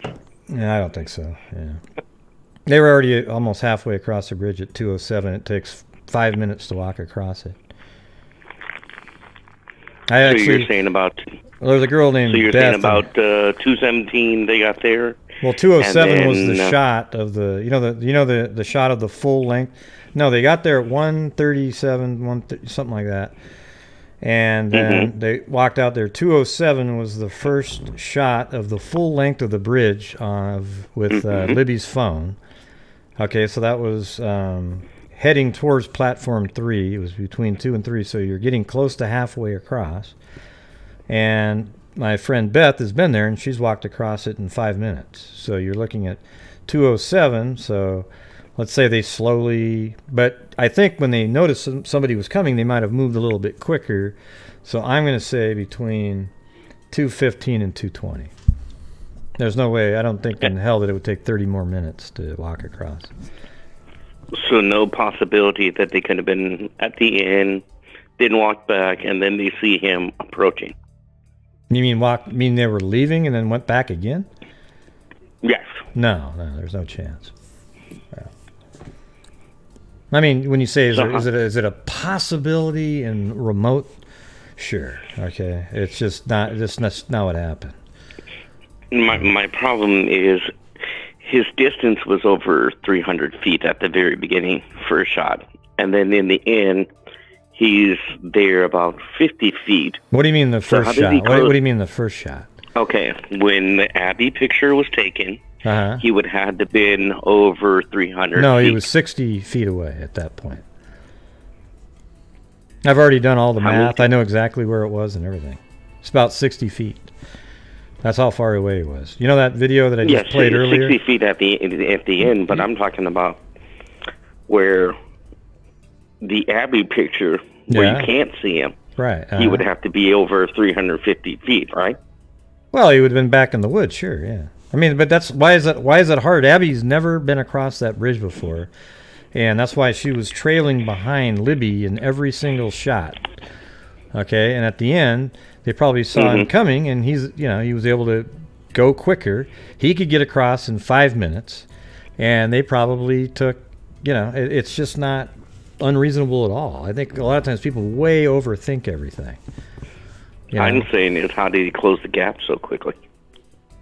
Because he just walked quickly and confidently across the bridge, where Abby was, really putting one foot down kind of slow and got across the bridge, and they might have just been sort of chilling out on the bridge, taking pictures and everything, and he comes starting to walk, and they weren't quite as scared yet, and they were like, hey, let's get moving. So they started moving across the bridge, but he was going quicker than they were. So let's say the pace they were going, it would take 8 minutes to get across, and he walked across at a pace that he could get across in 5. Well, that makes up a lot of ground. I'm just throwing Has anybody shown any evidence that they actually went across the creek? Yeah, because that's where they were found. Yeah. But where's the evidence to prove that? Well, I've shown it in my videos. The water is really shallow right there, and they were found right across there, and law enforcement believes that to be the case too. Yeah. So there's no possibility that they could have been placed there? Well, it's possible that they were killed on the other side, and then they were moved across the creek there, sure. Yeah. But there's no way in hell that they went back across the bridge and then around the, into, I don't know if it's Mears property or whoever the hell's property that is, back around towards the cemetery. That just never happened. That's ludicrous. So would you agree that the new sketch and this audio could be slightly still staged? Could be what now? What'd you say? Staged. No, I don't think any of it was staged at all. Yeah, not a chance. About who would be staging it? Well, I mean, what I'm talking about staging a fake sketch, staging audio, and a real killing happens just to mislead the real killer in case he's actually watching the news or might even be in the area. That's kind of like Carter's slightly gave it out like that. Yeah. No. I mean, I guess it's, when people, I always run for the hills when somebody asks me, is it possible that? And I say this on my show all the time. When somebody says, is it possible that? Well, then you have to go, well, sure, it's possible. Oh! And then as soon as you say that, they get really excited. Okay, but the problem is when I say it's possible, I'd say 1 in a million. Okay, that's just really. Why would they fake like a little piece of audio to say, hey guys, you think the killer is going to come forward and say, no, I didn't say that. I said, hey gals, you're screwing me. Oh shit, I gave myself away. I just don't know what the purpose of that would be. Right? Can you think of one? I just don't see the purpose of them deciding we're going to go 2 years and a half and, hey, guess what? Here's the extra audio. Here's the BG walk. Well, yeah, they because there was arguments. They thought they were. I mean, all I know is early on I was trying to get the audio, the video, and I was told that you just wouldn't believe the arguments they've had whether or not to release some more of the video and the audio. And finally, it was released, but it took forever. Well, with them discrediting the first sketch and having this new one, it kind of makes law enforcement look like they really don't know what they're doing. Well, I will say that the two sketches are so off, so different, but they were so confident about both that I would agree that they weren't accurate on the sketches. I don't know about the rest of the stuff, though. Yeah. One thing that I noticed and dictated was Ives made a comment saying that the killer most likely met the cop. We've heard Carter even kind of indicate that they might have done an interview with him, and he might have been amongst in that press release, which to me doesn't make sense. It's like as if they're saying they know more who this guy is, but they really just don't have the evidence to arrest him. Yeah, I mean, I think that's an interesting theory that was brought up earlier here. That goes that makes some sense to me. So I'm not just throwing that out because it makes some sense. Like, hey, they kind of know who it is, but they need somebody else that person told to come forward, because without it, they'll never be able to arrest him. They don't have the requisite evidence to even charge the person. But so they need somebody that might know this person. Like, hopefully right now, the police are being called and they're saying, wow. Like the picture probably looks exactly, if that scenario is true, this sketch probably looks almost identical to who they think might be it. But I actually think no pun intention, but this new sketch, if I took the hair off, kind of looks like Reno. Oh, jeez. Okay. Well, all right. Well, anyways, I'm not really. It's just I don't want people throwing people's names, but okay. I'm gonna take some of these other calls. I'm gonna go, but this is Mike that says hi to you all the time. Bye. Okay, so yeah. You never say hi to me. You're always angry. Let's see. Hey, is this is 765? But which 765 is this one? You on there? Hello? Hi, I'm Lindsay. Hey, Lindsay. Hello? Hey, how's it going? You must live in the area. Yes, I'm like 30 to 40 minutes away from Delphi. I'm in Peru. Uh-huh. Oh, cool. So what's going on? I wondered what your thoughts were. I read an article today that the sketch released today was drawn 2 days after the bodies were found. So I wondered what your thoughts were on that, because they released it today like it was new info. Huh. Well, I'd have to see where that was proven. I mean, I'd have to see the link. It was in the Indy Star. It said Thomas Bryant. It was like a master trooper. Yeah. Drew the sketches 2 days after, and I just wondered why they would release it as new info today when it was obviously drawn that long ago. Right.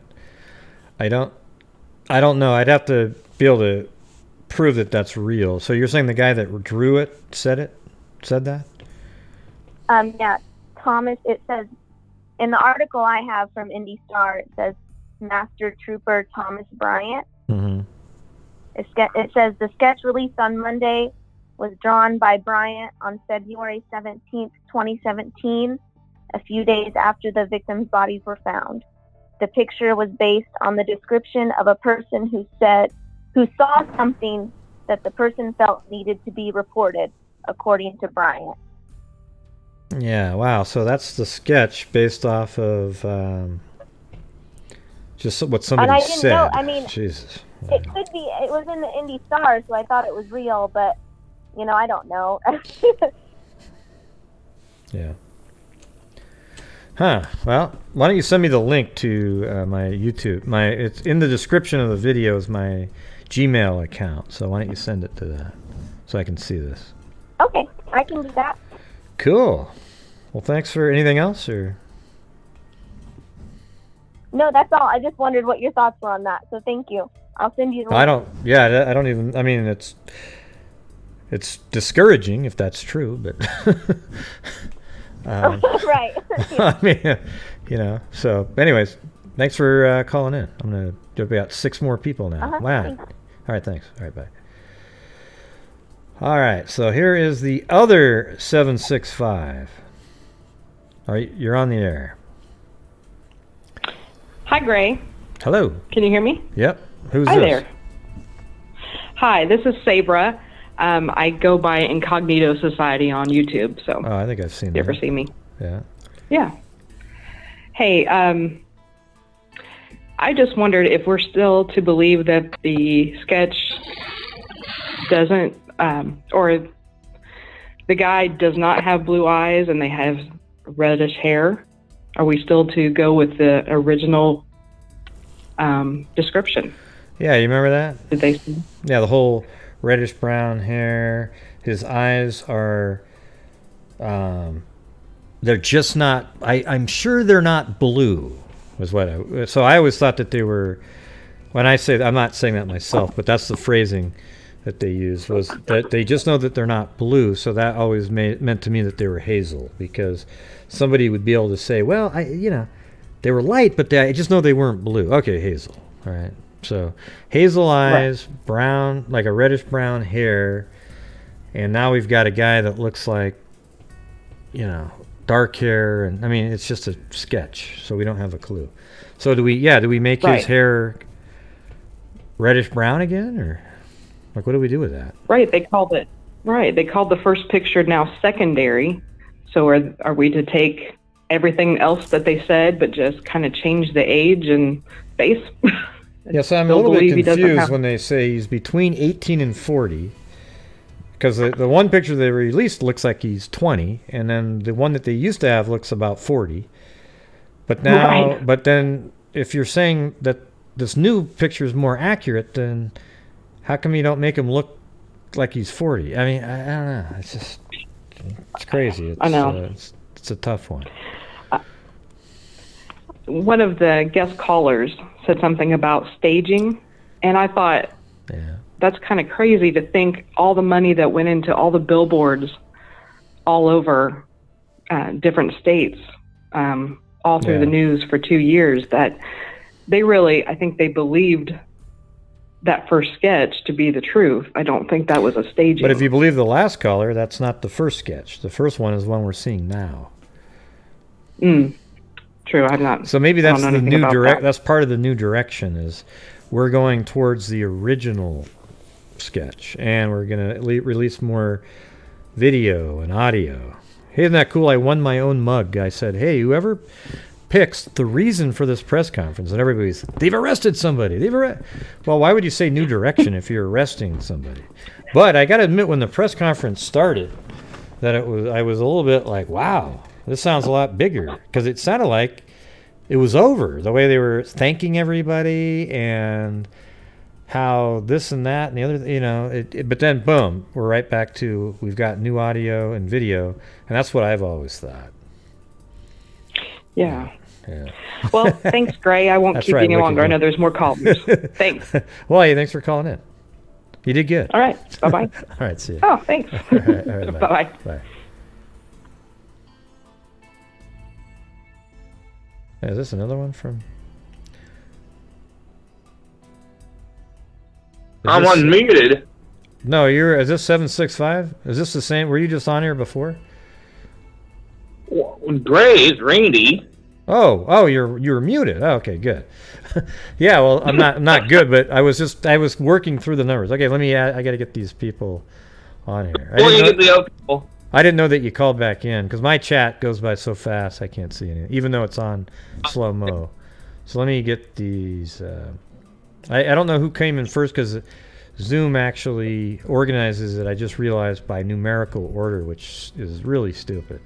I guess they don't really think of it as a call-in show. It's really a conferencing type thing. But let me add this one. Yeah. All right, 281. 281, you're on there. Yep, 281. Yeah. Hello. Hi, Hey. guys. Hi, everybody. This is officially my third phone call to you regarding this case, actually. This is Jackie from Houston. Hey. And I had 4 points that I just wanted to make really quick. Okay. Number one was, I was absolutely kind of surprised when they revealed the sketch, because for 2 years I'm carrying this image of this older gentleman who's scruffy, and now you reveal to me this like 30 to 40-year-old looking guy, and I was like, wait a second, Like, for example, Thomas Bruce, like Thomas Bruce, right?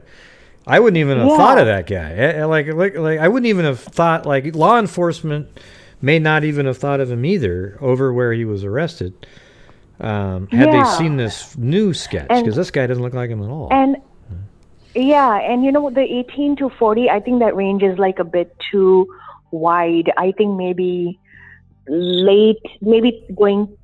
hitting 30 to 40 is what I would say. That guy does not look 18 or early 20s either. I mean, that's just what I think. And the second point I wanted to make was, I really wish they would have done this earlier. When the case first happened, what were people looking for? They were looking for an older guy, a scruffed up gentleman, a little bit heavy set, because that's what was put out there. And now 2 years later, you're like, okay, just if you ever saw anybody that looks like this, wait a second. When the case was fresh and people's memories are fresh on what they saw in the days leading after this tragedy, I just wish, but I can't comment on that, because I don't know how they came up with this new sketch. Is it through interviews or maybe new leads that came through? They didn't tell us that. So I don't want to criticize them, but I don't really know why it took so long and how it ended up looking so different. I mean, it's just a little bit surprising. Yeah, well, it sounded like that last caller said maybe this was done really early on, and then they sort of had other witnesses, and then they sort of went with that, but now they're going back in time. Yeah. So. And just quick, 2 more points. The third point I wanted to make was another mystery that's brought up to my desk tonight is this car that they've mentioned. I've reported abandoned cars before to our city, and I had a chance to talk to a police officer. I was like, well, what happens with these? And he said that, well, they get towed and they are at the police car lot until somebody claims them, and sometimes nobody comes. But it wasn't abandoned. Well, here's the thing: is I don't know if you came in late, but I actually clarified this right after the show. And it wasn't abandoned. The car wasn't actually abandoned. It was parked there, but it was left there for the duration of whatever this maniac was doing, right? So then he eventually, then he came back and he drove away, but there was a car parked there. Okay. Okay, thank you for clarifying. I did not, because I did come in late. I apologize for like that. Unoccupied would have been, like he left it unoccupied for 5 hours. Okay, and there were no, I'm guessing there were no cameras at the welfare building right outside. I mean, well, I think it wasn't, that building wasn't, it was already not being used at that point. Okay. Yeah. And I, there's one really good point that you made when you were doing the video of how he may have taken the road and walked in straight to the road that led to the bridge. To the parking lot. Yeah. And that's a good point, because if you're driving and I've noticed people, if they're the only ones walking on the side of the road, you'll notice people like that, especially if it's a road where you don't see that many people, there's not that many pedestrians. And I think, that will help if he actually did that, somebody could call in and say, wait a second, I remember that, someone odd looking walking when you live in the town and people usually do not walk on that side of the street or, next to the highway. And then, one quick point. The last one is I watched all the anniversary press conferences that they've had. But I felt like this one, the police seemed more determined. I was sitting at my desk at work listening, and I got goosebumps when the chief said, maybe someone in this room. Obviously, that's the way he said it. I'm not saying it's true or not, but they seemed a lot more determined this time around. Yeah. Well, here's something that was interesting. I was talking to somebody on Facebook earlier that they were there. I should have asked the guy that was on earlier. But this person was there, and they said that, like, they were really emotional, and that, like, Holman actually had his head in his hands during a lot of it. So that's weird. Like, I wonder what the hell was going on there. Because for me, I was watching it. I mean, I feel like I'm pretty vested in. I haven't seen. Here's the difference, everybody. The difference is Carter, Holman, all these people have seen what was done to the girls. They saw the scene, the photographs, and I think that it really affects them a hell of a lot more than us, because we haven't seen that. I mean, but I'm really vested in it, and I don't have my hands in my head or anything, but I'm trying to wonder, like, what would it be like if I knew what really happened, that type of thing. So I guess that's a way to look at it. Yes, exactly. And he seemed very determined. And I was like, wait a second, he actually said, like, in this, they're always the most, I know maybe the guy wasn't in the room, but it was like, I'm going to come, we're going to come get you sooner or later. That's the sense that I got. And I've just never seen, I've seen many press conferences on criminal cases. I've never seen somebody said in this room or somebody we interviewed. I have a feeling that maybe law enforcement kind of knows who it is. It could be. Did you ever watch the first one? The first press conference? Like, go watch that again. They were pretty determined in that one. Yeah, exactly. So anyway, that's my, those are the couple of points I wanted to mention. And I'm hoping my next phone call to you is when this case is solved and done. And that'd be great. You know what I mean? Because hopefully we will be discussing that this perp is finally caught, and this tragedy, justice is finally done, because there's a lot of pain behind this, and there's a lot of families that are suffering. So I'm hoping and praying, and I really appreciate everything that you've done for this case. Well, thank you. I'm trying to provide the clarity version. Yeah, I did the same thing in the Kanika Jenkins case. Like I just put out the facts, and I try to put the puzzle together of the actual known facts, and I don't try to do the the crazy stuff. Like, oh, there's somebody dangling from underneath the bridge. They're about to swing up with a rope. Yeah. Okay. Exactly. Well, thank you so much, and everybody have a good night. And thank you so much for taking my call tonight. Sure. Thanks. Thank you. Okay. Bye-bye. Bye. Hey, Randy. What's up, Randy? What are you thinking? Hey, not much. What are you thinking? I know I got so many callers. It's hard to. But I'm glad you're there. You're sort of. I know that you're in the background. I can tell. Yeah. You're hanging out. I'm listening. Hopefully I might go out there and check and see how they're doing on that bridge. Yeah, I heard they got rid of a lot of the stuff. Like the forked tree isn't there anymore. Like they've. They have the railroad. They use that railroad frame to make the fence. That's all taken out. They pretty much clear everything out on the north end of the bridge. It's all clear. You can't tell where anything left. Oh wow! Was at. Jeez. But hopefully they can be able to get this bridge fixed this summer, and so people can be able to walk on it. Yeah.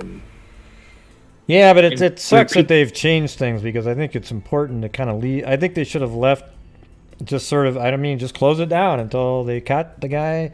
If they start getting into 10 years, but you got to leave you don't want to keep it there forever. But I'm just saying, you got to leave some of the stuff there because it's really valuable. Like that forked tree is proof of what side the bridge was on.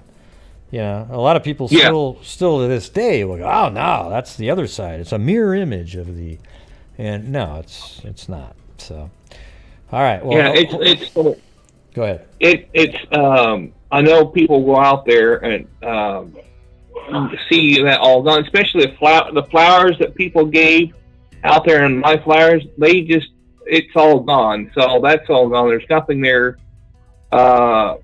support the girls anymore because they're want nothing there while they're working on it. But they did put cement in the ground to keep the ground from moving for the crane they got on that trail, and what they're trying to fix the bridge with. Yeah. Well, I know you've been out there a bunch of times. They're pretty much going to do the same way as the Spring Bridge, use the platform from that for the Monon and stuff. So it would be worth it, but they need to keep something showing that what was there before they took all that out. Yeah, maybe they did a bunch of video. All right, I got a couple more callers. Let me unmute this one. Okay, go. Second. All right, 618. You're on the air there. Oh, you just disappeared. I think. Hold on. 502. You're on the air. Great. How are you doing? Pretty good. Who's this? This is Blaine. Blaine? Really? Is that really your name? You had a little pause when I said, who is this? You went, Blaine. Sure. Yeah. Come on. No, is Randy still with us? Yeah, he's still here. Yeah. I'm here. Okay. Well, great. When I called, I was going to ask you to speculate on your thoughts on why there was such a disparity between the two sketches, which is still a good thing to possibly speculate on a little bit. But to clear it up, the young lady that called you about the Indianapolis Star article was 100% correct. Yeah, that's in there. Yeah, I was going to check out the email. I didn't disbelieve her. I just have to see it for my own eyes, right? That's just how it is. Oh, yeah. I jumped right on their website and I found it, and I thought, wow, probably what the disparity is, the disparity probably is that early on, there was a witness that saw this person, and that's what they came up with the drawing. But then over time, they probably heard other people that claimed to see somebody, and they came up with this drawing, and it eventually morphed into this older-looking guy with the bulbous nose and the golf hat. Okay, and then that just turns out they go, you know what? I wonder if there's no credibility in these other ones. Let's go back to that first person again. What did you see? Go over that again, and they were like, okay, let's go this direction now. See, that's what they called it, right? We're going in a new direction. All right, so now they're going in the direction of, this is what the guy looked like on an earlier sketch. Also, here's the more of the video. This is all the usable video of him walking, I think. And then also, here's a little more of the audio. It sounds a little different. I wonder if that's why originally they were thinking, well, we don't know if there's two people or, but they've eventually determined that's the same voice. I think it's obviously that there was only one person. Okay, that's my opinion. Well, and to your point, and to reinforce it a little bit, the two sketches were done by different sketch artists. Yeah. The one we have now was actually done by what I think his last name is Bryant, with the Indiana State Police. He did the first one, and I don't know who did the second one, but it does make it kind of clear in the article that Bryant, the guy that did the one we got now, he didn't do the one that we've had for a year and a half, 2 years. Yeah, the newer one looks he didn't actually do that one. That one looks too artsy, like it was really done by an artist or something. You know what would be interesting to do is to take that sketch artist before they released this one. It's too late now, but they could have taken the second sketch artist, the one that did the guy with the hat, and then take the first witness and have that person tell that person and see if the drawings look similar. You see? So take that first witness that Bryant used, because Bryant's not the one, he was just listening to somebody describe the person. So take that witness and then get the second sketch artist, but it's too late now because she's already seen the sketch, or whoever did that one. But it would have been interesting to see how close the drawings looked. And if they didn't look similar, you'd start going, God, man. I mean, look at the variance. The same witness, the same information, and we've got two drawings that look absolutely, totally different. You don't know. Yeah, and you know what they say, though, eyewitness testimony is pretty weak in court, or fairly unreliable statistically. Yeah. Or at least I read that on the internet, Yeah. So. Yeah, well, what's interesting, too, is the way they worded that, though, right? How they said, this is the face of that person. It's almost like this, that backs up the notion that they might know who it is. And they are putting out an image that looks remarkably like a guy that they're interested in. But it's weird how then they start saying he may have worked here before. He may, because then that sort of takes away from that notion, right? Because they start saying, it's almost an assurity that he's extremely familiar with that area. I was a deer hunter for years, and I would go out and I would deer hunt all day in the woods with all the leaves down, dead of winter, and see February before the leaves start coming on. You can see further in the woods than at any other time of the year. It's literally, it's everything is dead. And you can also hear great distances too. In a woods like that, and I don't know if Randy was walking at that time of the year, but if you've got people that are spread apart by hundreds of yards, you can hear each other clearly. It's real hard. I yelled out there. It echoes out there with all the trees that are being empty, no leaves on it. And could they hear you? Well, it looked like the chat. I can hear. I screamed loud enough. Yeah. It looked like the chat for some reason.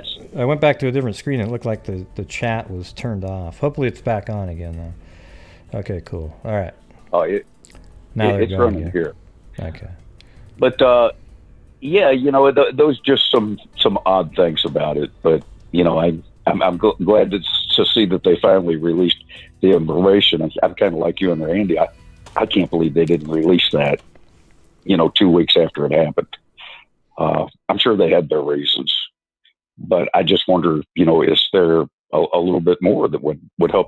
Because just throwing that word and how that guy said guys in there and the inflection, and that was really distinct. The down the hill without that, hey guys. Well, I mean, it seems to me like After that you hear- voice would become so much more recognizable with the additional 2 words in there. Yeah, but what's weird is if you listen to the press conference, when they play it, there's a little bit more audio just before guys. It's like, hey guys. Yeah, the hey guys. Right, Yeah, but hey what's guys. weird, I the heard audio that, they yeah. released, they cut it right on the G. You know, it's like, man, they cut the hell out of that thing. It's not even close to having that on there. I hate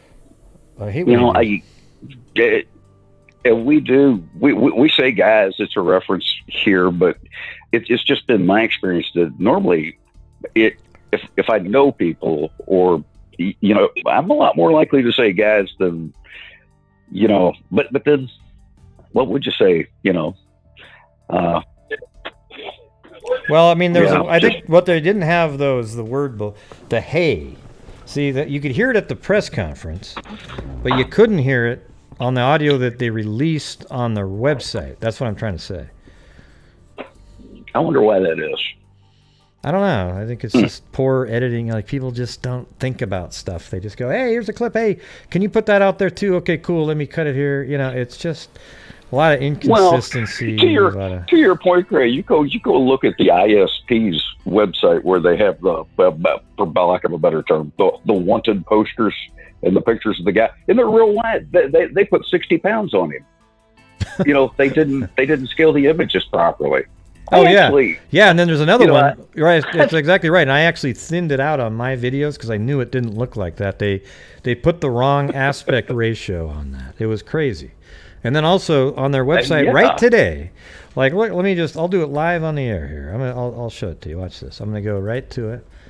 Let's see. I think it's Indiana IS. What is it? www.is. There it is, right there. I got it. All right. So I'm gonna go right there, and then there's a first little link that you can take that goes to the Delphi. Well, it looks like it's right there. So let's see. Their first thing says that the girls were dropped off at 1:00. Okay, well, that just isn't true. That's been known not to be accurate for a long time. It says right here, on Monday, February 13th at approximately 1 p.m., the 2 girls were let off near the Monon High Bridge. Well, that's not accurate. They were dropped off at like 1:37, something like that. So I'm trying to figure out why that's still out on their page. It doesn't make any sense. Doesn't 137 also make more sense to people knowing that 207 is the first shot on the trail? I mean, on the bridge. Mm-hmm. It's like, because it's like 20-something minutes later, there's a photograph. They kind of just chilled out walking down the path. They didn't hustle. They were just goofing around, You think they took a photo earlier? Yeah, you'd think there'd be more. Then that's something we don't know that they might have. But maybe they wouldn't have taken a picture of the guy, but there might be more pictures of them walking down the trail. Hell, maybe there's I don't know. I don't want to speculate, but it's just. Well, hey, Gray, I'm gonna bail so you can let some of the other folks come on and chat with you. Okay. Randy, just before I go, a special thanks for getting out there and putting down all that shoe leather and making them videos of the scene for us. Yeah. That was big of you to do that. We appreciate it. No problem. And Gray, we Thank definitely you. appreciate everything you make. Yeah. Thank you. That's one thing about Randy. Away, he was always out good there. Experience. Yeah. Randy was always out there. He's got some of the funniest videos I've ever seen too, even though he probably didn't think they were funny at the time.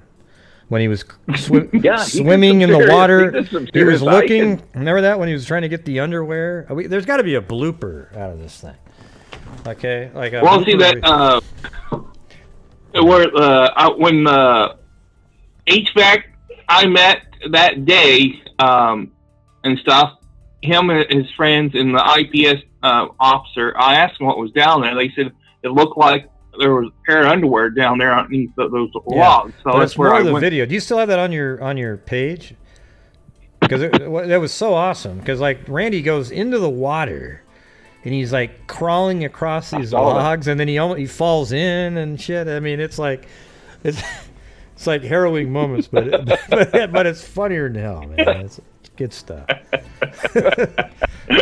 A little bit of levity during a horrible case, you know. Thanks. I sure appreciate both of you. I'm going to go so some of the other callers can get in here. Okay, thanks for calling. All right. Bye. Hey. Bye. All right, just a second. I got to get these. Let me unmute. There was 618 was there, and then Super Soda's after that. All right, 618. Hey, how you doing, Gray? Pretty good. Who's this? This is Jeff Fraser. That's what my name is in your chat. Oh, I just want to say thank you, first of all, for debunking all of the nonsense that's been going on for this since it started. I appreciate it immensely. Yeah, no problem. My question to you were, what do you think about the vehicle? And also, what do you think about the reference to the movie that was made in the press conference? Well, the vehicle, we don't know. It's interesting where it was parked because that matches some of the stuff that I was told, you know, privately, you know, sort of the directional flow of the whole thing. We don't know what the vehicle type was or anything, but it makes sense to park there. Because what's interesting about parking there is that you could get out of the car and then walk right back onto that trail and then be hidden inside the trees for the whole path, you know, other than the other people that might have parked at the Freedom Bridge and were walking on the trail. I think there's actually witness or something. Why do you think it was so nebulous, like there was no description at all? Yeah, I don't know why they wouldn't say what type of vehicle they're looking for, because how does that even help to say, hey, anybody, I mean, I guess if you saw a car parked there, that's all they were looking for. But at the same time, maybe they don't know what type of car it was. Maybe they just heard people say that there was a car parked there. You'd think they would have a color or something, wouldn't you? I would think so. I was just kind of curious as to, you know, it made no sense why they knew there was something there, but they don't know what was there. Yeah. What do you think, Randy? About the car? Yeah. Well, the people can see that car. If there was a car there, people would be able to see it. I don't understand how people could not see the car at all. Well, that'd be because everybody driving in from, unless you're the Patties, right? Because they wouldn't drive by there. The opposite way. Yeah, they live the opposite way. Right. They go the back way to get to the bridge. But all police, every single person coming from Delphi to help, you know, the actual town itself, they would have to drive right by there. Every one of them. If they came, and the thing is they would have to take the old State Route 25 where you have to go past the parking lot of the Freedom Bridge in order to get back on 300. So I can't understand how they couldn't miss that car. Yeah, I don't know. I mean, I think a lot of people saw the car. That's why they know. 5, right? Well, they're saying, I thought it was 1 to, I don't remember. Maybe it was 12 to 5. But I wonder why they're saying 5, though. That's weird because I've heard some information that the suspect was there at a little bit different timing than a lot of people think. But it doesn't. I never heard anything about 5 o'clock. That seems really out there. So. Yeah, that whole development is curious to me because that's as to why they're looking for a car there at that period of time. But well, it's interesting too. I won't say car. I'll say vehicle. Yeah. I wonder if they're saying 5. There's no other information. Well, let's just say that they're saying 5 because they know some people have driven by and saw it there when they showed up. So let's say Mike or somebody was working in town, and let's say he showed up at 5 and he says, "Oh yeah, I saw it there too." Well, wow, that's crazy. That means it was still there, but then it wasn't there. Well, Kelsey would have saw that car. She drove back from work. Yeah, like maybe after she dropped them off. Yeah, she might have seen the car too. Yeah. Yeah. I mean, it'd be interesting though. What's strange though is I don't think Becky and them had ever heard of this automobile or this car that was parked there. And you'd think that she would have known if... Huh? Radar sent me something saying that Becky did say that she saw a car not around there, that area. Yeah, but it was just sort of in the parking area. Not there. Yeah. So Radar just sort of throws... I know who Radar is, yeah. Just throws out stuff to... Ooh, look, try to make controversy. But in reality, that's not what she said at all. I've talked to her many times. She's mentioned maybe cars near the parking spot, not back around the corner at that abandoned build or the closed or the, CPS building, whatever the hell. Welfare. Yeah, welfare. Yeah. All right, cool. Well, I got another caller. Are you still there? Or? Thank you. I appreciate it. Hey, thanks for calling in, man. Appreciate it. All right, now it's Super Soda. Let me try to get... What's going on here? Are you on there, Super Soda? Can you speak? Or I don't see a way to unmute you. It doesn't look like you're muted. Oh, okay, I can't. Hold on, let me see if this hit this more. Yeah. Weird. I can't hear you if you're trying to speak. This is Revealing Star. Oh, I can hear you now. Is this Super Soda speaking now? Okay. This is Revealing Star. Maybe you've got another call before me. Oh yeah. Is this hey Randy, what's the last digit of your phone number? Okay. No, Randy, what's the last digit of your phone number?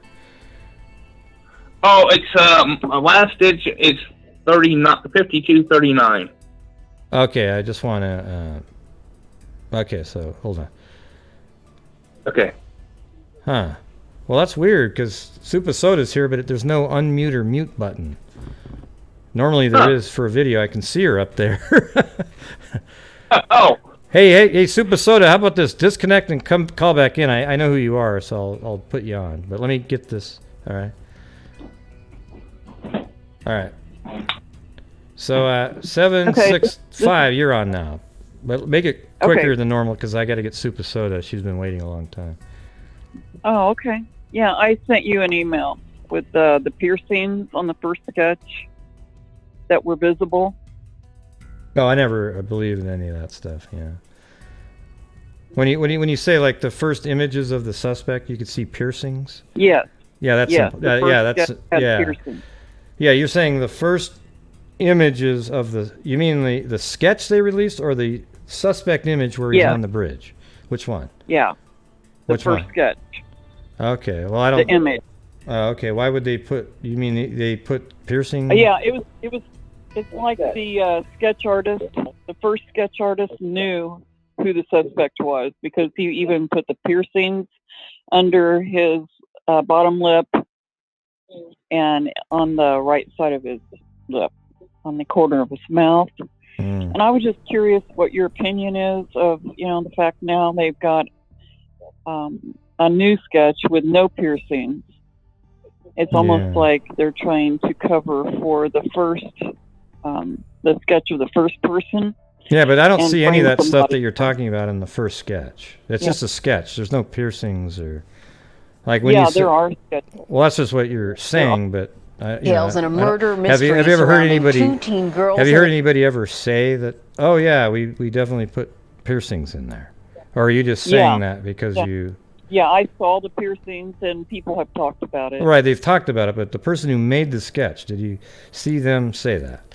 Because I'm looking at the picture right now and I see what you might think is that, like hair going up there, but I don't know. I just don't see that at all.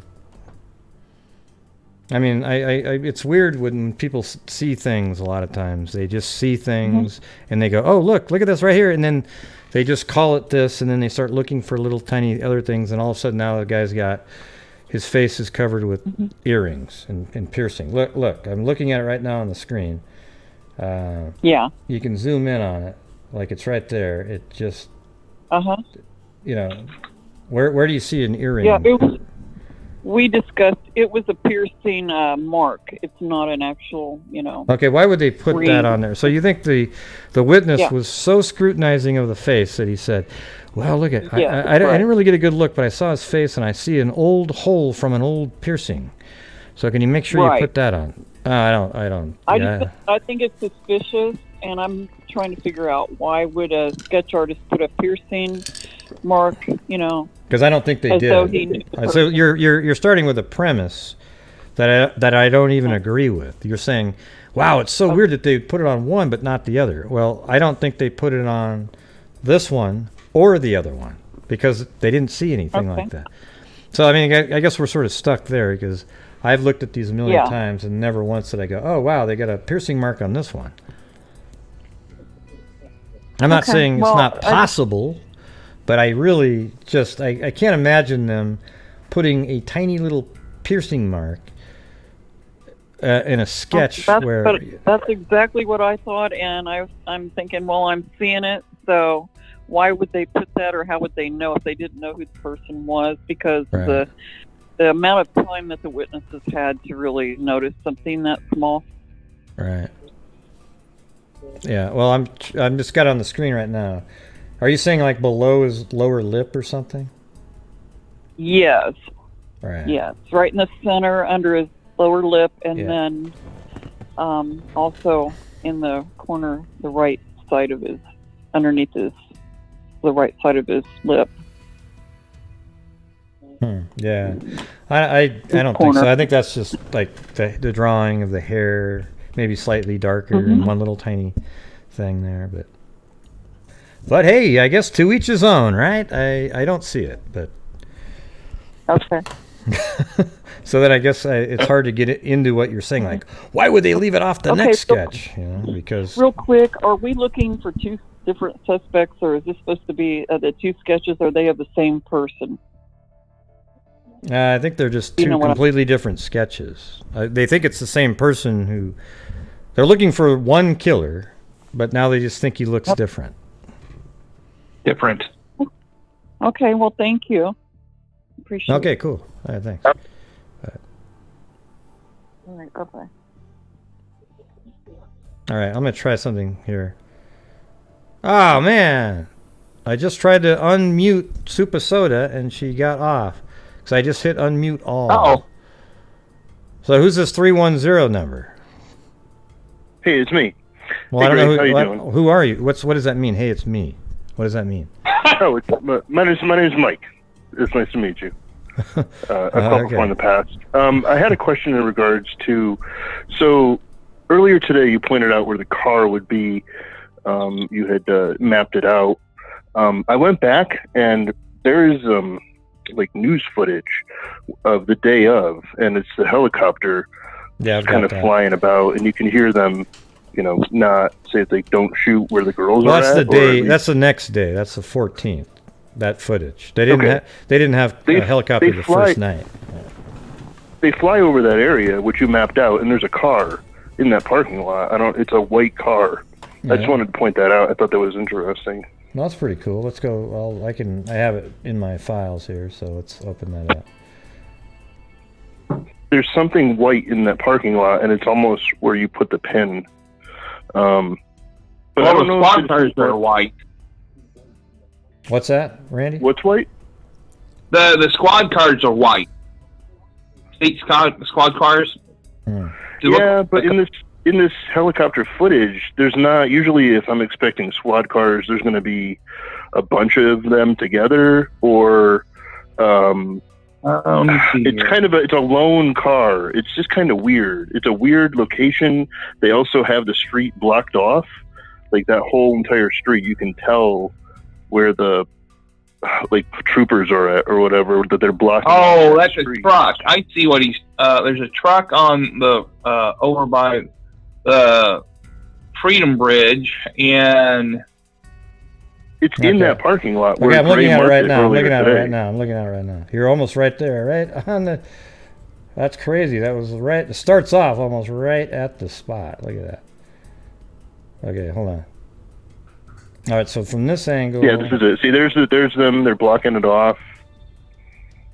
there's one lone car. Yeah, Right. somewhere's around there where you blocked it off. Yeah, let me get my bearings here. It should be right back behind us to the right there. Right there. So there's no car there. See, this is it, unless that's a car there, but this is the building right there. Right there, that white thing right there in the park. That's a part of. Well, that could be a That's car. a part that of the doesn't look- building. Yeah, it's Oh, hard to say what that okay. is right there. It's small, but but I get what you're saying. That is the okay. So that's the building that's not there anymore. That's the little Right. This is completely gone. A little shed. It was like more like a shed or something there. Okay. But hey, it was actually kind of cool just to load that up and see it. The spot. So is it implied that they took the car and it's like an impound, or No, they didn't take like, it. No, they didn't give no, a but lot that of information? No, but I've said this like maybe I think this will be the third time. The car wasn't abandoned there.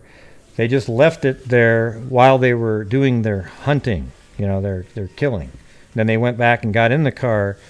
The word abandoned was incorrect. It should have been like unoccupied. The car was there left unoccupied, and then they came back and drove it away. Because it wasn't, if they'd impounded the car, they would have at least been able to figure out, where was it stolen from? And if he didn't leave with the car, how the hell did he get back? And maybe that's why they think he's local, because he would have had to walk away. But it sounds like he got back in the car and drove away. So Okay. Yeah. Okay. Thanks for clearing that up. I appreciate it, and I think that 3 Minute of Mystery is an amazing podcast. So Oh, you like keep it? it Cool. up. You guys are doing a good job. Yeah, It's thanks. interesting because I'm curious if I keep looking for your name in the paper to see if they're implying that you guys helped solve it. If the police are going to say that. Well, or, we think we because it kind of did- got well, fast tracked. Well, we think we sort of put pressure because we started doing research in August, and then actually we're having meetings and putting it out publicly that we're going to be doing this. And then all of a sudden, they even said, yeah, back in January, we started doing Parabon. But then they switched it back to August. It's hilarious. They went back, and then the next time they go, well, we started doing this in August. So then they went backwards to make sure that we weren't in the window. It was pretty amazing. It's almost like, but they're just saying it because originally they started looking into it in January. It's like they don't want to give you guys the credit for it. But, making them think of it. It's a great podcast. It's amazing stuff. And, Yeah, it's cool. Keep It's up the good work. It's a little I bit appreciate all you frustrating do. that the rest is already. It's a little bit frustrating on that aspect that they've already made the arrest. It would have been great if it was like 10 episodes in or something, but it's it's a little harder because we've already made 5 or 6 episodes before the arrest. So all these episodes come out, and we already know, But anyways, but I appreciate. I don't mind. Glad you like it. There's a podcast called Criminology, and they were going through the whole entire Golden State Killer thing, and halfway through they figured out who the Golden State Killer was, so they added more episodes to that's so weird. the actual podcast. So it's That's kind of Mike fun. Morford, right? Mike, he's one of the three Yeah, yeah. men. Yeah. Oh yeah, They discovered the Golden State Killer halfway through the podcast. Well, that's so what was interesting because it me and changed Ada, everything. there's a girl named Ada that shows up in the chat. Her and I were just starting to do them all, like the Golden State Killers, because we put all the different cases on Google Earth, and we were going to go over each one, maybe 5 a night for a while, and then literally, I think within the first day of that, we hadn't even started. I didn't even know Mike was doing this. I didn't know him at the time. But we just went, oh, geez, forget it now. Yeah. But, That's funny. Yeah. No, I appreciate what you're doing. Hopefully one day you'll get a booth at the CrimeCon thing, because your popularity is definitely, every year your popularity gets a boost and people talk about you. When I listen to other podcasts, they reference you. I think it's because you're constantly on, you're on every night. You're very astute and attentive towards what's going on, and there's not a lot of people on YouTube that actually do that. So it kind of adds to your credibility, Yeah, I might actually be going to CrimeCon this year, but it would just be part of the 3 Minute of Mystery booth. Oh, that's cool. Yeah, That's cool. just Yeah, hopefully, just check it out, see what's going on. I haven't even been to one, so. So it sounds like fun. I appreciate all you do, man. You're really good with this kind of stuff, and it's a lot of fun to listen to. So thanks. keep up the good Appreciate work. it. All right, thanks for calling in. Appreciate it. Right, later. All right, bye. All right, that was a cool call. A little boost to the ego. You know, sometimes when I'm doing this stuff, I get a lot of hate too. You know, like even, you know, like people tell John Lorden, "Hey, don't work with Gray, man. He's like this, he's like that," and I'm kind of like, well, geez, listen, this is just the way I am. Okay, I don't. When I hear something that I just go, oh boy, that's crazy. I won't accept it or spend a lot of time talking about it. I know that's just my opinion that it's crazy. So, I don't know.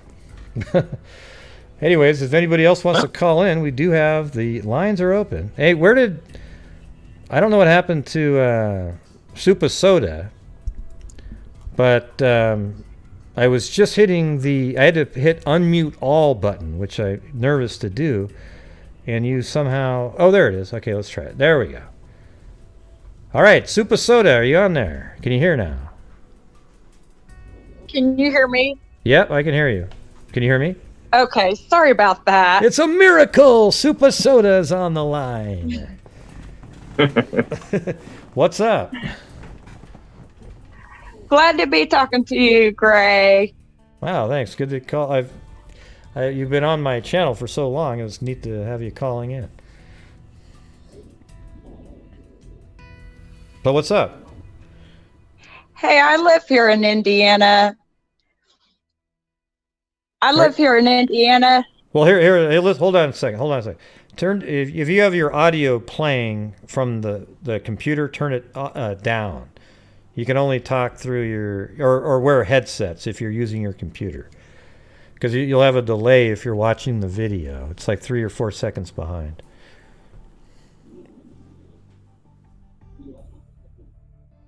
I can tell you're listening right now. Are you still there, Supa Soda? Oh wait, she muted herself. Hold on. She muted herself?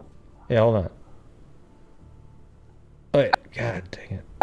Okay, are you there now, Supa Soda? Yeah. Okay, now just go ahead. Just start doing your thing. Yeah. Yeah, well, you muted yourself. I was trying to figure it out. I'm sorry. Oh, it's okay. Well, go ahead. You live there and... But I was just going to say I live here in Indiana, and I was watching the news this evening. Yeah.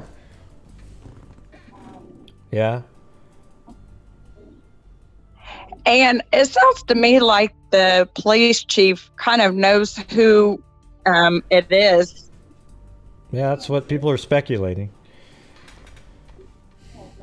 It might be. I don't know if that's the police chief, though. He's just, I don't know what his name is, what he does. Well,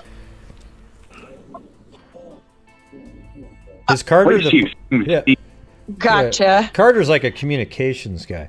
Hey, let me ask you something. Are you listening to the video on YouTube? Because you have these long, almost unbearable delays every time you're speaking. Oh, yeah, I do have it on YouTube. Do I need to turn that off? Yeah, you do. Turn down the volume on YouTube. Okay, now we're Okay, now we're on the same time, right? Yes, we are. Okay, good. All right, good. All right. Thanks for explaining that. I'll get tech savvy. All right.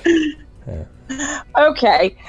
Well, I don't think he's the police chief, but you're right. But I did watch him, and just from some of the things he was saying, I do believe that they do know who it is.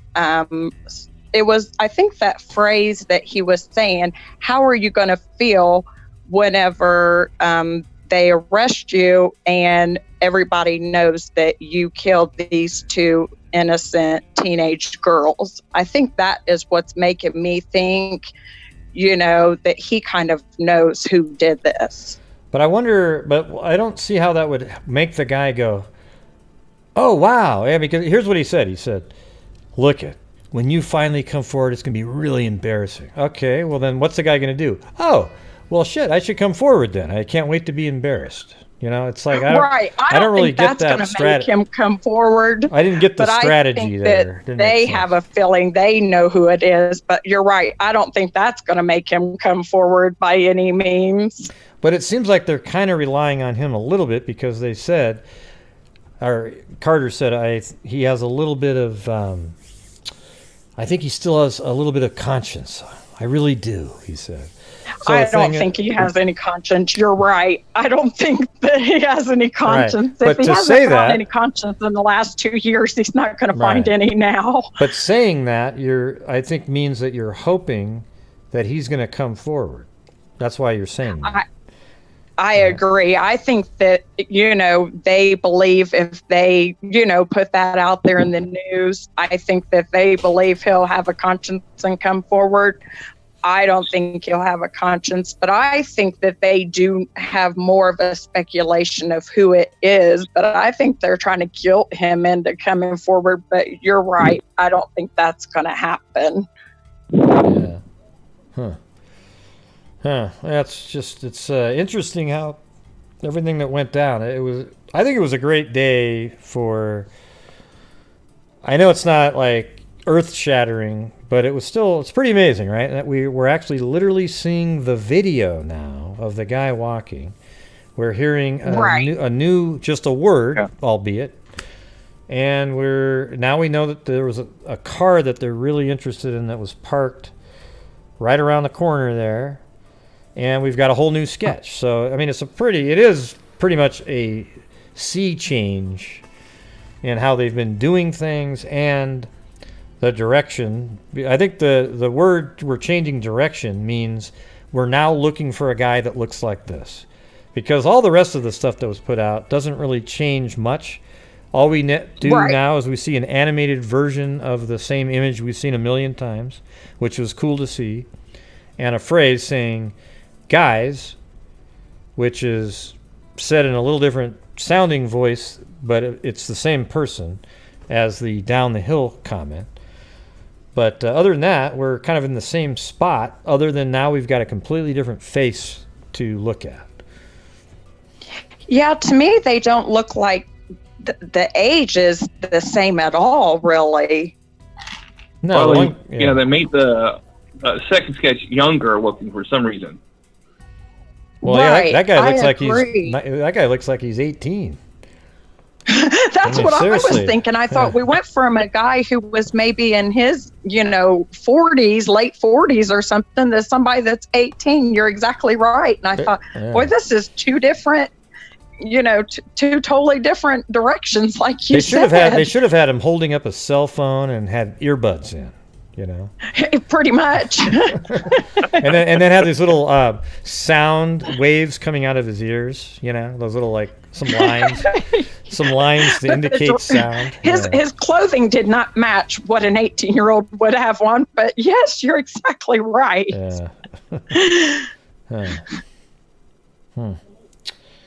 Wow. So very, very interesting, though. Very interesting.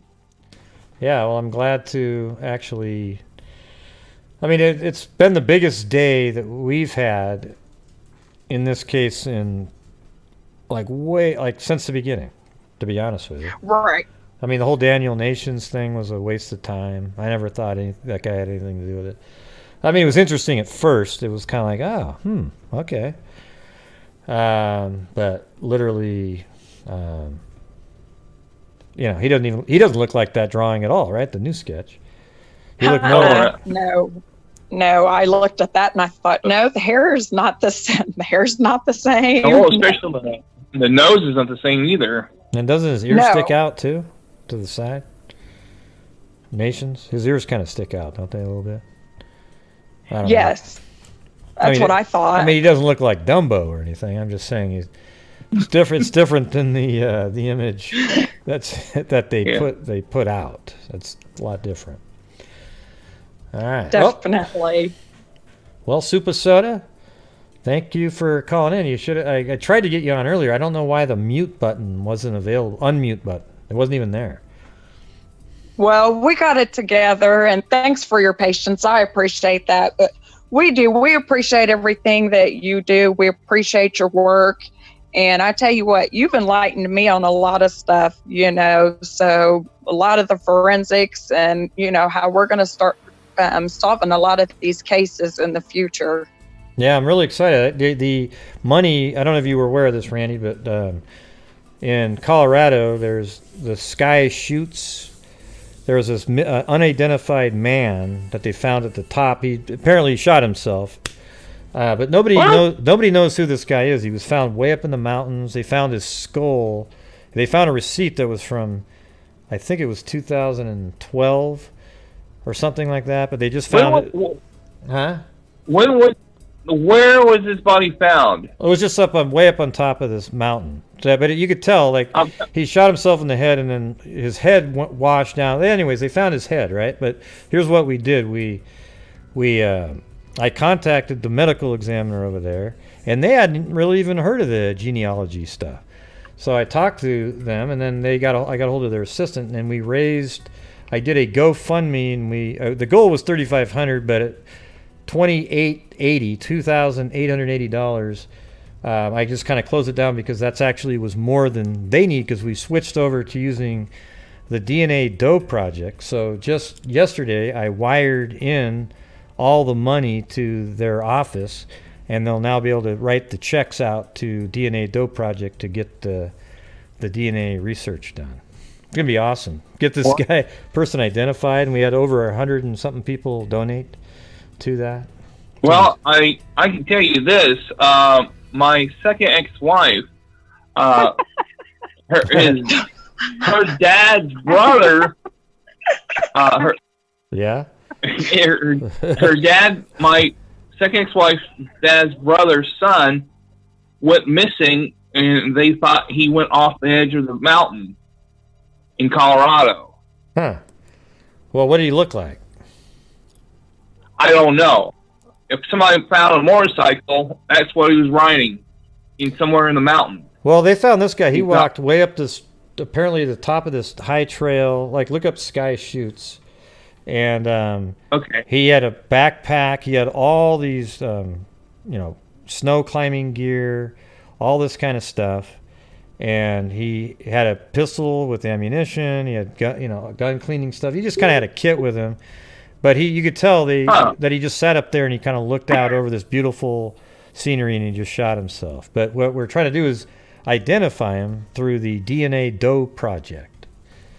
And we sent the money in. I think it's going to be great because everybody will feel so good that they contributed to help identifying this one person. It's going to be awesome. So, anyways. All right. Cool. That was an aside. Well, I'm going to get off of here and let somebody else call in. But thanks a lot, Gray. I really appreciate it. Well, thank you for calling in. Super Soda 90. All right. All right. All right. Bye. All right, so they still got Randy there. And who's SBG? Are you on there? Yep. Oh, okay, cool. I'm here if you can hear me. Yeah. How's it going? Can you hear me? Yep. How's it? Okay, I'm back. Yeah. No, I was thinking about it. This is still on the Delphi case. What if they put out that sketch that they did, because that's what they got from what they thought was the video enhancement. That's why it took so long to get it out. But then they're like, nobody saw this guy around, but people did see this other guy. And maybe they and this is wild speculation, maybe they have DNA, maybe they went to Paranormal, and maybe now it turns out it's this guy. From the beginning they were saying. Yeah, it would be interesting if they found, let's say they found multiple DNA samples, and then they went around and that's the one that they really went like, whoa, who's this person? And then maybe they got the phenotyping from Paranormal and got a general look of the guy. But why wouldn't they use that image then? I guess that would give away that you've got DNA. That you did that. Yeah. Right. So And maybe- maybe they're thinking that because Parabon's not an exact science, and it gives you the face and the eye color, hair color. Well, shape but of here's the face, thing. different I guess we have to. freckles. I know, but hold on. I mean, but we got to sort of stop that because originally that girl called in and said that the that sketch that we're looking at was actually created 4 days after they were murdered. So there wasn't Right. any DNA to Okay. create. I see what you're saying. That's I see what you're it. saying. So like later on, they did a kit, and they looked at it and they go, "Wow, this looks like that original sketch." So let's go with that. I see what you're saying. Exactly. That's and maybe a that's why possibility. it took so long to get to this point of putting out that second sketch. Maybe they, they're like, oh, well, let's throw this at it. And then it turns out, oh, my God, we've been looking at this wrong the whole time. That's an interesting look at it. Did you call earlier already, or? Yeah, I was Oh, I see. really longer earlier. So when you called back I in, changed my you name. weren't even put on hold because you had hung up, but then you called back in. That's weird. Oh, you changed Well, your name. I went on I and see. put a picture and changed my name, and I see. Okay. but I've been listening to the podcast while I've been. I mean, not the podcast, but I've been watching YouTube while I've been doing it. Yeah. So I've kept up, and that's the reason why. And I've been watching the feed of what people are saying, and that makes sense though. I mean that's easy Yeah. to put together. Not too many what ifs, wild jumps. Yeah. No, I think that makes some sense, but it is just speculation. Like there's And no they wouldn't proof. they of wouldn't put out the Parabon one though because Right. I don't think so much as they don't want them to know they use that, but the fact that maybe they I think that's actually not really. That's kind of. I think that's not a horrible. Because I They mean, I thought get the it. sketch looked Let me more let me accurate let me to just say it what again. you could- Well, hold on. Let me when I'm I got to let me finish my thoughts. So you've got the sketch early on of a guy that looked a certain way, and then maybe there's even more descriptive things like, okay, he had brown hair, he had this, but we're not seeing it in the image. It's just a black and white picture. But then I guess remember early on there was talk about how much different DNA was out there, like different samples, like tons of different. Mm-hmm. So maybe when they did Parabon, they came back and they saw that, wow, this one looks almost exactly like the description completely. The hair, the eye color, and everything. So let's now move in that direction. There you go. So then they reintroduced that sketch that was based off of that witness again. Yes. And I think that the reason why it took so long for that first sketch that they put out was because they were trying to decipher what they were seeing on the picture and not from somebody's description. That the description they were getting was so, wildly different than what they thought they were seeing. Yeah, I like that. I think that's a pretty good theory there. But let's see. I think I got to get this. There's a person that's been on hold for a long time. I didn't realize that you weren't on hold when you came on. There's a person named Pearson that I got to get. Hello? Okay. Hello? Oh yeah, hold on. So are you able to unmute yourselves now? That's weird. What happened?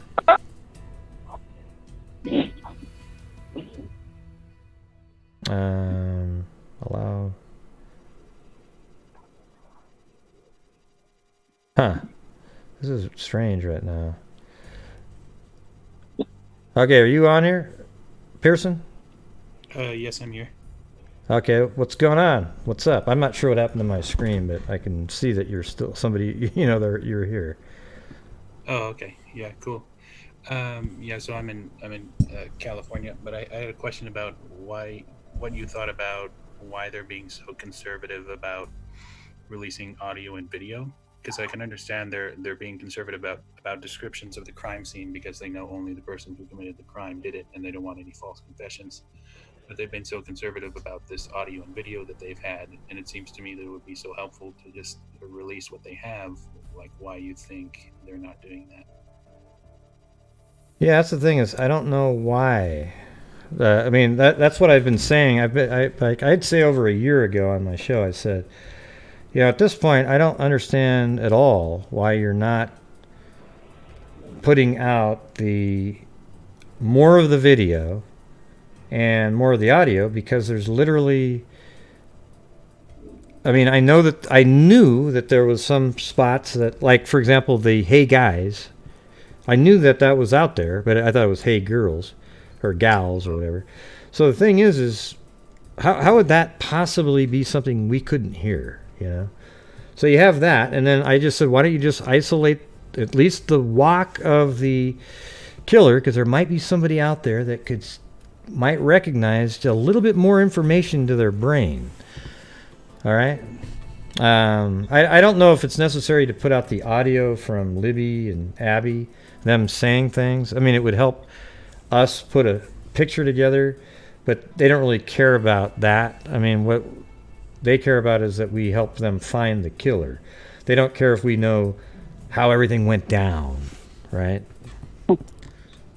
Right. Yeah, that's what I'm thinking. And I know that I know a little bit about how the human brain is good at pattern recognition as far as seeing someone's gait or hearing someone's speech pattern.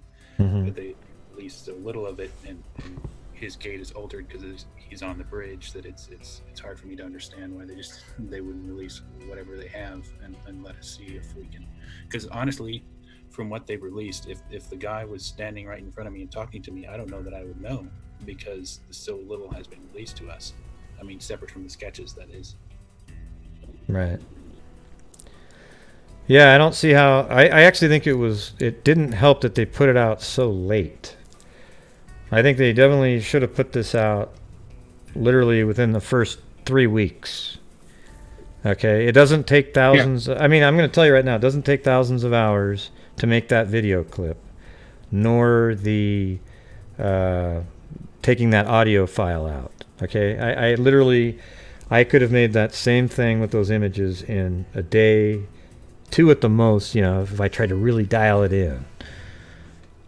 And I'm actually going to work with this video to try to do something more, because I think if you stabilize the bridge, you would even have a more accurate representation of how he moves, all right? Because the camera's still wiggling a little bit.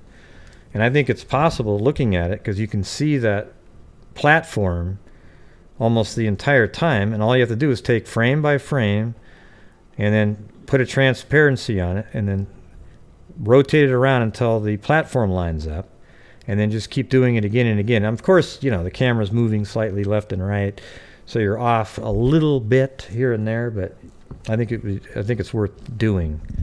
So I'll try to do that. Oh, that sounds good. Yeah. Yeah. Do you know anything about how statistically how accurate police sketches are? I don't, but I can't imagine them being that accurate. Yeah. Okay. I mean,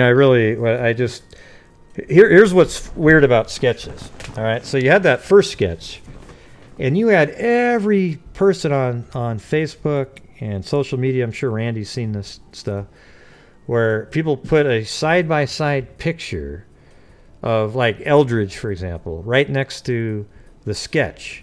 Yep. And then some people put Daniel Nations right next to the sketch. And then some people put Thomas Bruce right next to the sketch. And all three of those, when you look at them, you go, huh, wow. But you know what's weird is Daniel Nations, Thomas Bruce, and Eldridge look nothing alike. But all of them looked mildly like the sketch. So that's the problem here, is like none of those three guys even looked remotely similar. And the sketch can look like anybody if you want it to. That's the thing. That's a good point. Yeah, I hadn't thought of that, but yeah, now that you mention it, yeah, I know there's the guy with the heavier set gentleman with the red hair. Doesn't look like the other guy who's kind of has receding hairline. Yeah, they don't look alike, but they do look like the sketch. Right. No, it's weird, isn't it? It's crazy. Good point. Yeah. So, what else you got? I think those are my main things. I mean, the one thing, it's not terribly interesting and it'd be more speculative, but I'm just I've been wondering, where this guy like was hiding. Like we have the video of him when he's crossing the bridge, but I'm just wondering if anybody knows like where he was coming from. Was he hiding in the woods? Was he planning on doing this? I mean, it's all just kind of crazy, speculative questions. But I'm just wondering, it's just so crazy that this happened so quickly, that it feels, planned. But at the same time, how could it possibly have been? Nobody knew that anybody was going there. So it's just kind of more the craziness of the crime itself. Like where was this guy that the two little girls couldn't see him until they had crossed? People say that there was all these kinds of people out there that day. I haven't really seen any real evidence of that other than people just saying that. I know that there was Cheyenne and her a couple friends, and then there was a few other people. But I don't know if there was like, dozens of people running around. I think that this guy, he sat there at that little bench area after he walked down that path, and he just kind of waited, and he kept track. Let's say he got there at noon, right? And then let's say two girls walk by him, and he's watching, but then right behind them comes a couple adults, and then he realizes, okay, forget it, that one's out. Okay, and then he sees the two girls come back, and then the two adults come back. So now he knows it's still clear out there. And then a few minutes later, let's say 20 minutes later, he sees another two girls walk by, and I can hear my audio. What's going on there? You got to turn down the audio there. So what's going on? People are calling in, and they're not muted for some reason. Interesting. They're supposed to be on mute when they come in. I wonder if let me try something. Let me try something really quick. Okay, hold on. Okay, just a second. And then I'm going to unmute everybody manually. I get what happened. Hold on.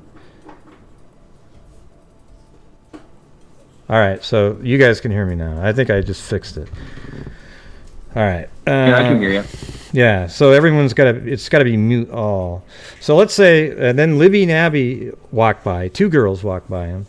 And then they walk by, and he sees them walk all the way down that trail.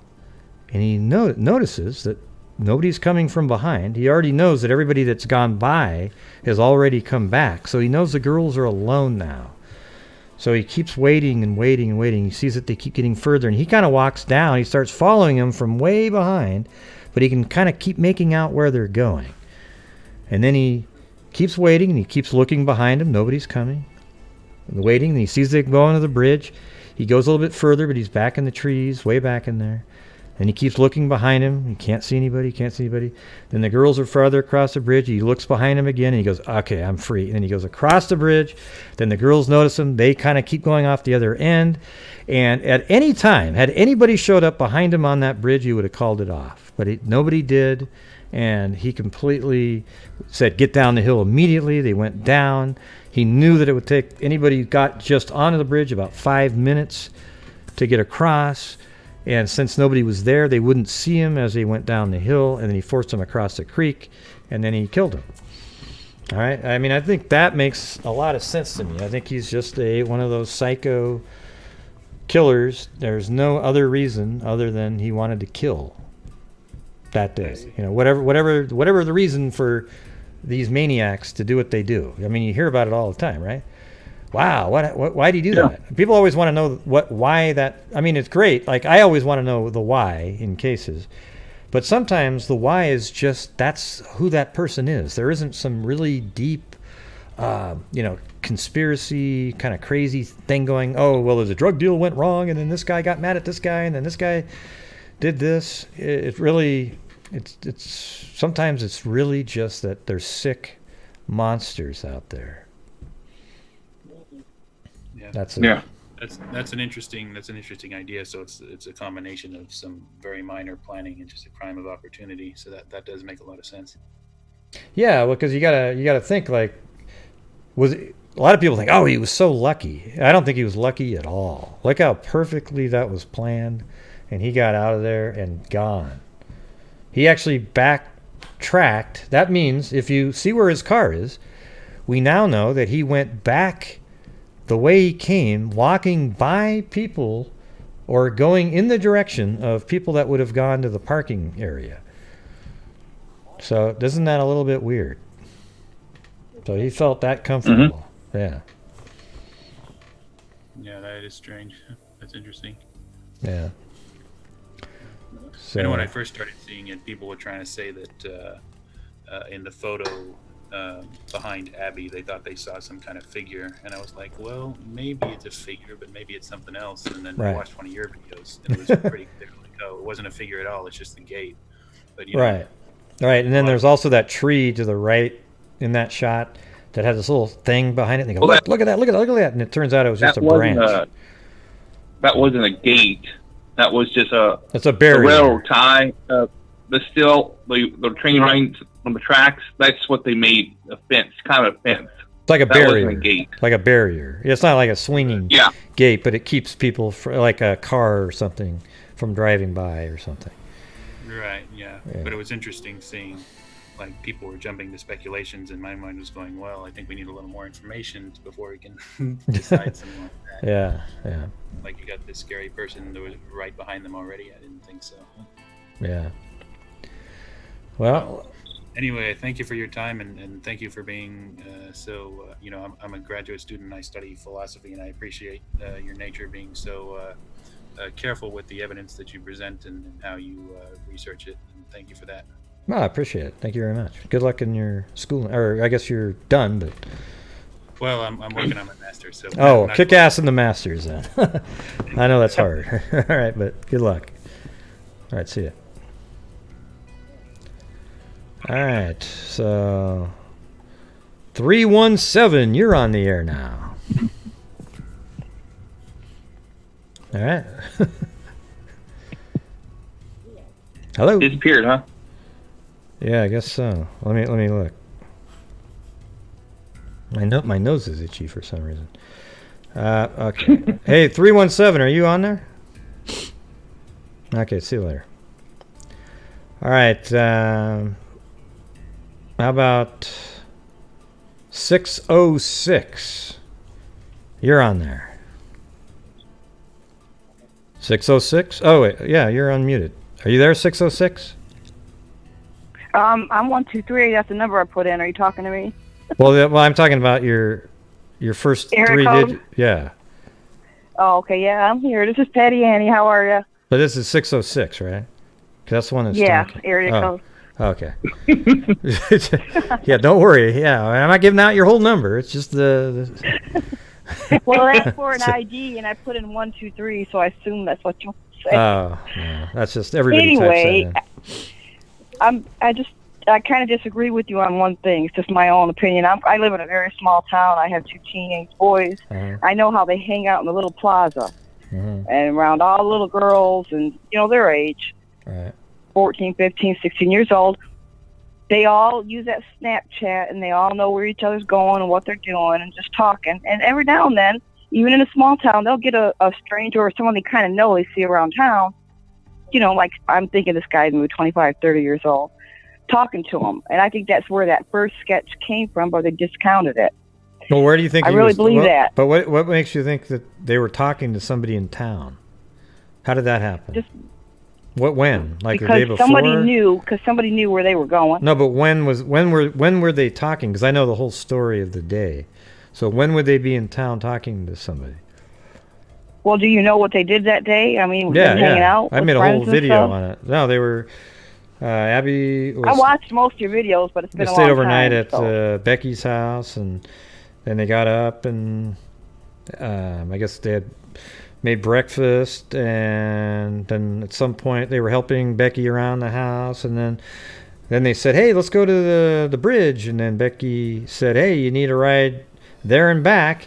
And Libby said, "Oh, I've already got a ride back," but she didn't have a ride back yet. She called Derek after they were dropped off. So they were dropped off at the bridge at around. Kelsey dropped them off at like 1:37 ish. Because she called somebody at that time, so she knew the exact time. I don't remember because I'm thinking I know it's right around 1:37, 1:40, something like that. Then they were on the bridge at 2:07. Yeah, so I don't know when they would have spoke to anybody. It might not even be in town. I'm just thinking somebody knew where they were going, and they waited for them to be dropped off. because I live in an area where the kids do go walking in places just like that, or they ride their 4-wheelers or their dirt bikes and whatever. But here's the thing: if they really had that sketch a couple days later, they got it from somebody. That sketch is really detailed. The new one, but the sketch would be somebody that saw the person. I would think the sketch would be somebody, because there was other people. He was there in that area for 4 or 5 hours. So other people did walk by. They probably noticed this person and said it. I don't know how would they get an image from a chat they had with him. How would they have an image like that? I'm just saying I've seen a lot of sketches. I'm sure you've seen way more than me, and that one is extremely detailed.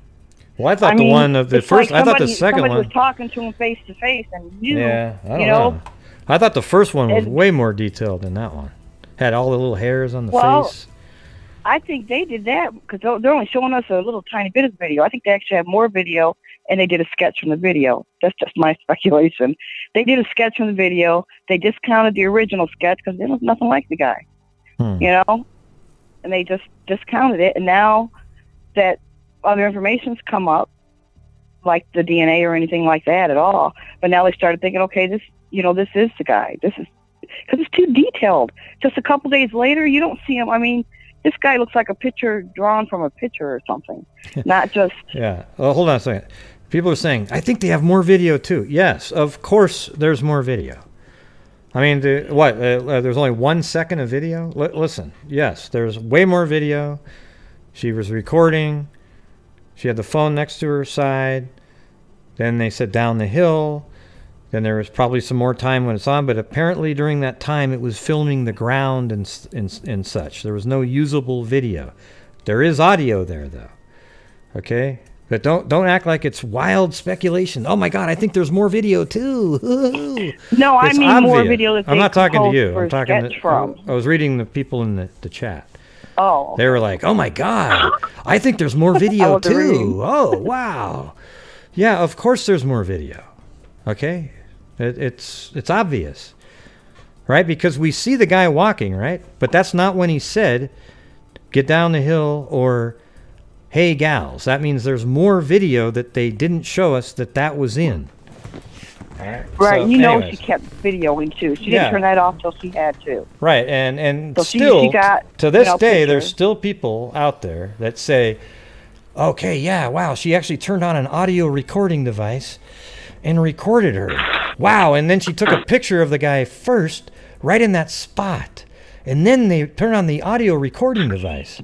And I always have to tell them, I go, listen, for the 1 millionth time, it was a video that was being recorded, and they took the audio from the video and still frames from the video. That's it. It's been known forever, and yet it's still out there almost daily. It's amazing. Right. Yeah. But like I said, I just think that they did that sketch from that video, and then they went back to this one for whatever reason. They got more information. Maybe something else happened with somebody else. The car came in the picture, and someone say, "I know that guy. It looked like him." Something happened. You might be right about. That's just my opinion. They just kind of did a general look of what maybe. But it was weird how they knew that the eye colors was not blue and that's reddish why I'm brown saying it's hair. almost like they talked to somebody who actually was talking to him, directly to him, to get that much detail. Even with the DNA, I guess they could do that now, but... Yeah, the DNA would be Parabon you know how many nanolabs, times you've seen it? How many times do they discount a witness's statement, and then when someone's going back through it, in a cold case or whatever, they say, well, what about this guy? And then they just something they tossed aside. Didn't think nothing about it. You know? And then all of a sudden they're like, well, wait a minute, this fits. So... Yeah. Anyways, I'm gonna let you go and let someone else call in. I'll just give them my 2 cents. I think the guy's about 30 years old, and I think he knew where they were. I think he waited for them to be dropped off, and he took off. You just never. I know you think he was randomly. I think he was waiting. Somebody, well, yeah, because I just don't think that. Well, yeah, but in your scenario, that means he is the luckiest person that ever lived because. No, he knew they were going there. No, I know, but you gotta. Yeah. If there was other people that there were all around there, he would have had to been completely lucky that they walked all alone across the bridge, where he actually could just pick and choose whoever fit into that trap. Okay? That's how I think it worked. If he said, oh, I'm going to pick these two girls, oh, wow, then he shows up there, there was no chance. It would be pure luck that they fit into the trap, where there's nobody behind them and nobody in front of them. In this case, he was just going to pick whoever did that. Any set of people that fit into that, maybe not two guys or, I don't know if maybe it was one woman alone, or I don't think he's some kind of weird, like a pedophile type or anything. I think he's just a killer that these people fit in. You think it's just a crime of opportunity, huh? Well, I think he was just waiting for the one that fit into the trap. Yeah, it could have been any of the myriad of people that were out at the bridge that day. Yeah, because that's true. But I'm just picturing in my mind because of where I live. There's a dirt road that all the kids take. Yeah. They walk it. They ride their bikes, dirt bikes, 4-wheelers. Sometimes they go 7, 8 kids at a time. Sometimes it's one kid. Sometimes it's two. You know what I mean? And if somebody really wanted to grab one of them and knew where they were going, it wouldn't be too hard to do it. It really wouldn't be. If you knew they were going to be just the two of them going. All right. Yeah, I understand that part. Like, oh, wow, if you knew they were going to the bridge, you go to the bridge. But the odds then at that point that he's specifically selecting them and miraculously they fit into this window of opportunity. I mean, that's the part that's like, okay, whoa, that is pure luck at that point. Where the other one isn't lucky at all. He's just literally tactically, nobody's in front, nobody's behind, keep looking behind, nobody's there, okay, keep moving forward. And they went too far, and that was it. I guess it could be that way. It just seems odd that somebody would just, I know that people are odd and they're crazy, but just to sit there and wait for the right opportunity and not really knowing who was coming behind them. But that's what I just told you. They didn't need to know there was anybody coming because they looked and nobody was coming. What if someone was ahead of them waiting? Because I already said that too. He was there long enough to know. I heard you. I knew that everybody. Well, I guess that's possible. So you think there was somebody waiting on the other side, just waiting because there might be a killer, and we got to make sure? No, I just don't think he was sitting there waiting to grab the right person. But if he was sitting on that bench and somebody walked, I really think he knew who they were. And but if he was sitting on the bench, and he saw people go and all come back, people go and come back, he knew that there was nobody out there. Because nobody really ever goes onto the bridge from the other side. It's really, right, Randy? How many people go on the bridge from the other side? Like nobody, right? Like nobody. Coming in the other side. What do you think, Randy? They're private property. Right. See, our road, that's kind of the same thing. You can go in from either side. A main road out on the end of both of them. But it's, it's a couple miles. It's pretty long. I could see somebody sitting there waiting. But you do have a couple people in there that agree with you, right? Well, I guess we just have to wait and see what happens. The detailed sketch is what gets me in the way they're acting. Like we didn't know it was you then, but we know it's you now. You know what I mean? We might have got it wrong in the beginning with this picture, but now we know it's you. I think that more fits. I think it's a better chance of being what the previous caller said, where they got the nanolabs back and they know what his skin color, eye color, and all that stuff look like, and it matched what the original. That seems like a better scenario. That the original witness said, "Oh, he had sort of hazel eyes, reddish brown hair. He looked like this. He looked like that." And then they went and did the nano labs. Maybe they tested like 10 different samples, and they came back and they go, "Oh, look at this one. It says he has brown hair, the hazel eyes, the freckles. Oh, wow!" And then. Now they realize that original witness was more accurate. Right, I agree. I mean, it sounds and it's pretty sad good. Because it put the case this far behind. Everybody looking for one guy, he don't look nothing like that. Yeah. So they're upset. The detectives are. They got to be. Yeah, kind of like now they wasted must feel their like time. they got him. And I think his curly hair will do him in. I think someone's going to recognize the hair. The way they've got it, I really do. Well, hopefully the next few days. He looks like my 16-year-old son, except the hair is a lot curlier. But features, honestly, looks like my 16-year-old son. If there's an arrest in this one, I think it'll be so joyous. That'll be amazing. Hopefully there'll be one soon. It's a small town, right? Somebody should recognize. Oh wow, that person worked here a year ago at, something like that. Right. Yeah, I think he's going to get caught soon now based on that. But I'm going to let someone else call. I've been on here too long, and I really appreciate your show. All right, cool. Let's see if you're right one of these days. All right, see you thanks. later. Bye. All right, bye. What do you think, Randy? I don't know. If somebody like that went to school here or worked here in Delphi, somebody would be able to recognize this person on this new sketch, right? And stuff. So we'll see what happens, I guess. Yeah, exactly. All right, looks like there's a. Is this the same person? Who's this again? Is this 317? 317, you're on the air. Hi, Gray. I'm a big fan. I'm Hey. from Central Indiana, Hey. and these murders rocked the state, and this case has haunted me since day one. I want to commend you for following up on this case. I watch your show a lot. The one thing that I noticed was the voice when he said guys. It sounded younger than I thought the guy could be on the bridge. Of course, you can't really see him that well. But I also noticed he kind of said in an authoritative voice, like he felt comfortable. He didn't seem shaken up. And I thought maybe he might have like a military background. Guys. The fact that it's not uncommon to call girls, hey girls, hey guys, Right. But I just Like, hey thought that guys. struck me odd. He's like, guys. Yeah. He kind of says it like, hey guys. Yeah, Right. it just struck me odd. Hey But, guys. I just hope that they find this guy soon. Yeah. This is a really sad, tragic case, and Yeah, it's a nightmare. I didn't get much from the sketch. I don't know what to make of it, but and I don't hold too much into sketches. But I'm like you. I agree that they do need to release more audio.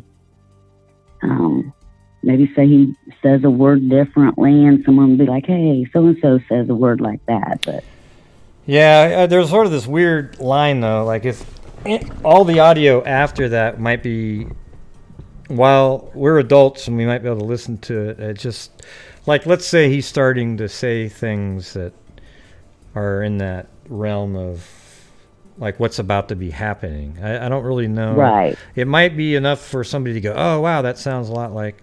But at the same time, you got to sort of do this weird balancing act between having something so heinous for the family to keep hearing over and over. Like in the Kanika Jenkins case, I always hated that so many morons out there had to think it was a murder, that they had to make sure that, oh my God, we got to see the autopsy footage. We got to see the crime scene images. So now you've got Kanika Jenkins's death images on the internet forever because these idiots just couldn't see the truth. All right, it's embarrassing. It's sad for the family and everything. All right, it's ridiculous. yeah, it is. And So I'm just glad that at least it's back out in the news again, and hopefully some leads will come in, and this guy will be caught soon. But thank you for covering the story, and keep up the good work. yeah, sorry to go off on the Kanika thing, but yeah, thank you. It's all right. All right, see ya. Thank you. Bye. Yay. Guess it's just you and me, Randy. Oh, I guess. Nobody else? Yeah, you guys go check out Randy Gravitt's channel. R-A-N... How do you spell your last name, Randy? Gravitt. Wait, G-R-A-V, right? Like Victor. Gravity. If you spell gravity, take a Y off and add an extra T to it. Yeah, that's right.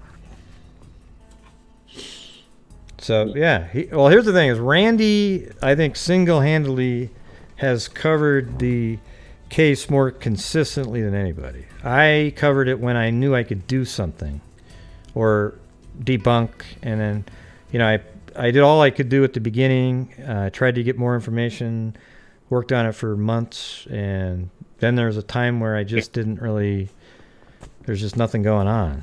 So, there you go. Yeah. So you get credit for that.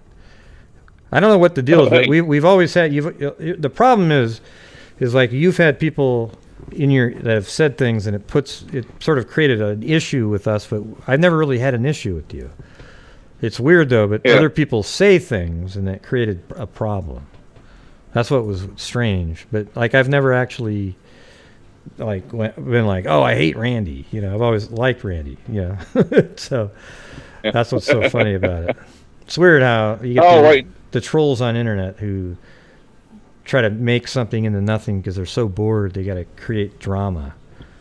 All right. Oh, right now I got people who I do certain videos. I get people threaten me and stuff.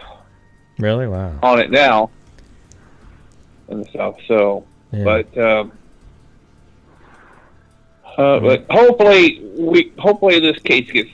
I'll keep hoping this case will be solved soon, and that people can move on with their lives. Like Mike and Becky said, they want to move on and with their lives and put this behind them. Right. But I'll keep hoping something. I was hoping a little more today than what we got. I would say, Becky, she's one of the nicest people I've ever met. I mean, she's like literally just so nice. I don't know how to explain it, but I don't know if it's, but like every time I've talked to her or messaged her even, she's so nice. I wish so much that this case could be solved for them. Yeah. That's what I'm hoping, case be solved, and find out who really is and what was the reason behind the killing. Yeah. In fact, how long did he think of doing this before murder Libby and Abby and stuff? Was there he's got issues way before this. Mm-hmm. And stuff, but everybody would like to know what was his issue and stuff. So, but oh well. Yeah, well, I guess we'll find out about it someday. But you should I hope so. You should come back on again one of these days when we get another break. We'll get you some more subs over there. You got to get your channel. Right. You still haven't got your channel monetized for some reason. They haven't done it for you. I know you have 4,000 hours of listening. You're on there all the time.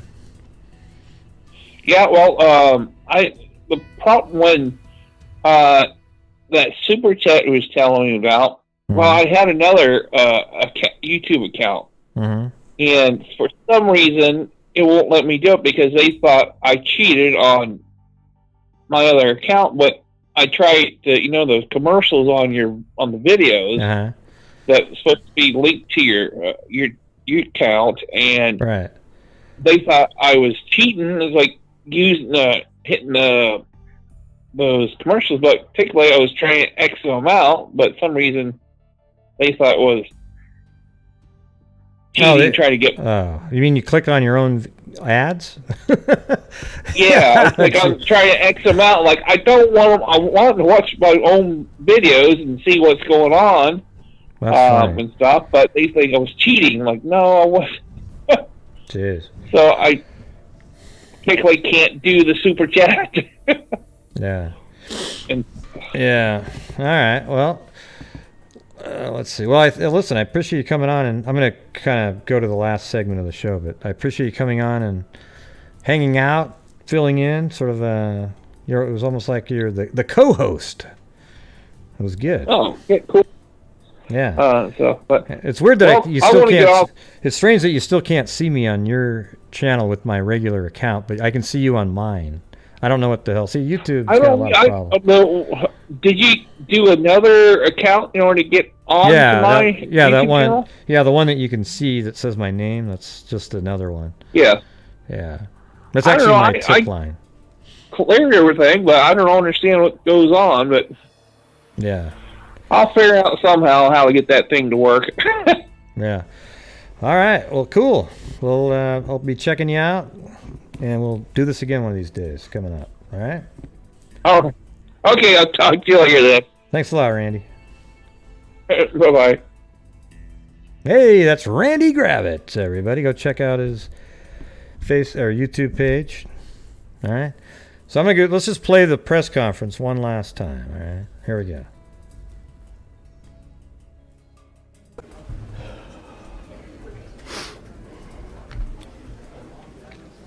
Wasn't sure quite what to expect when I walked out, but I got to say to the Delphi community, how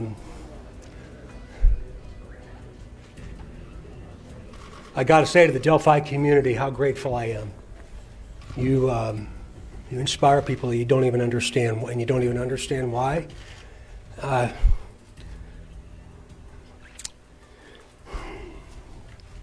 Information is being released today is the result of literally thousands and thousands of hours of extraordinary investigative efforts by Delphi, Carroll County, the FBI, the Indiana State Police, and countless other agencies. This community surrounded us some 26 months ago, and you did everything you could to support us, but most importantly, you surrounded the family of these two little girls. Gosh, I'll never forget it. After you hear what we're going to release today, I'm going to ask for your continued support, your continued understanding, your empathy and compassion as we move forward to find out who did this, and we will.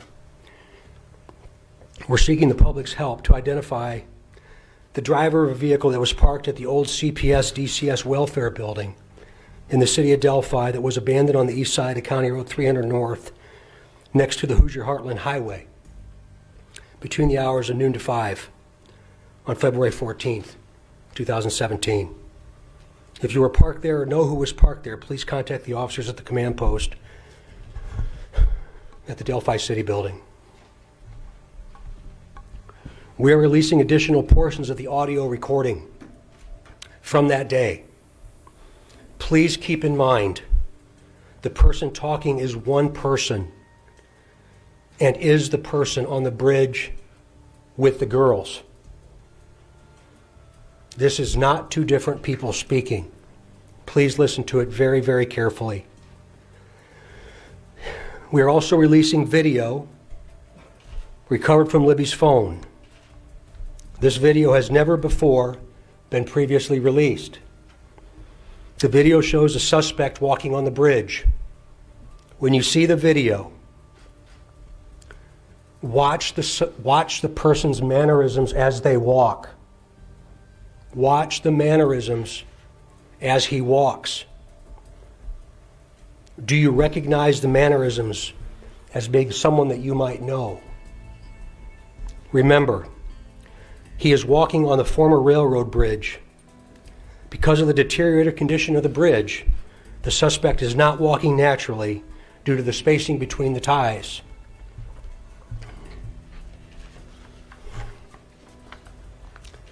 During the course of this investigation, we have concluded the first sketch released will become secondary as of today. The result of the new information and intelligence over time leads us to believe the sketch, which you will see shortly, is the person responsible for the murders of these two little girls. We also believe this person is from Delphi, currently or has previously lived here, visits Delphi on a regular basis, or works here. We believe this person is currently between the age range of 18 and 40, but might appear younger than his true age.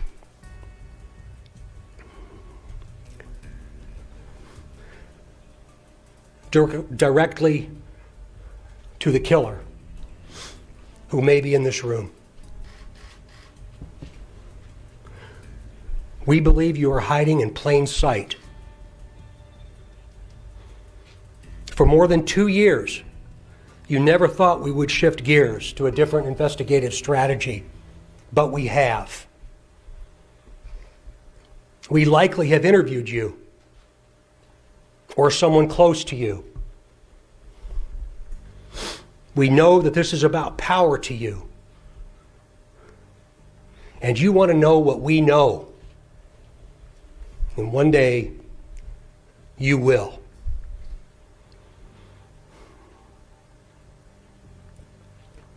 A question to you.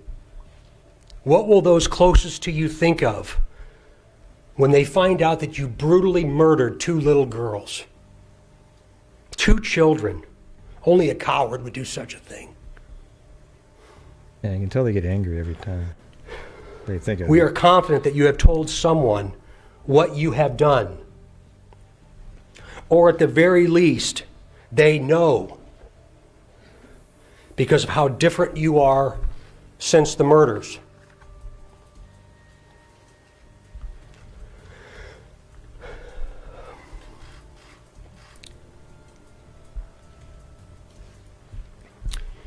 We try so hard to understand how a person could do something like this to two children. I recently watched a movie called The Shack. And there's also a book that talks so well about evil, about death, and about eternity. To the murderer, I believe you have just a little bit of a conscience left.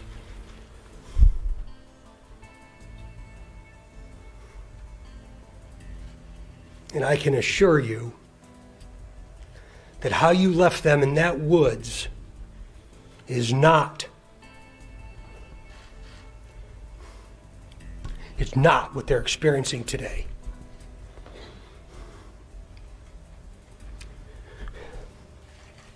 To the family, I hope that you all will give them some time, because we're going to be asking that there's no media inquiry or no media response for at least the next 2 weeks, and I hope you understand why. The family found out about this. See, I guess I don't understand why there needs to be a 2-week blackout. Because the only thing that's new that the family found out about was that there was a car parked there. That's it. And the sketch. I don't know if that would be that traumatizing to them. They've been through a lot. I don't think that it's weird to me, that whole thing about we need 2 weeks for something that the family already knows all about, what happened to them. They've seen the video. They've got to watch the real video up into down the hill. They have, the only thing new to them is that there was a car parked there and the sketch. So they need 2 weeks to do what with that? I think something else. I'm starting to sort of buy into maybe something else going on here in terms of, like, in this 2-week period, maybe something's going to be coming down. This information this morning.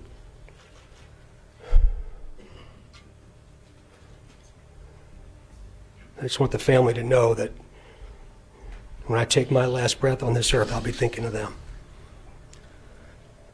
There's going to be a tremendous amount of questions. I know that. Never in my career have I stood in front of something like this. Please be patient with us, please. We're just beginning. We are just now beginning. And I can tell you on behalf of the sheriff and the police chief. Just beginning, starting over. So many other partners that have stood with us over this period of time, that we will not stop.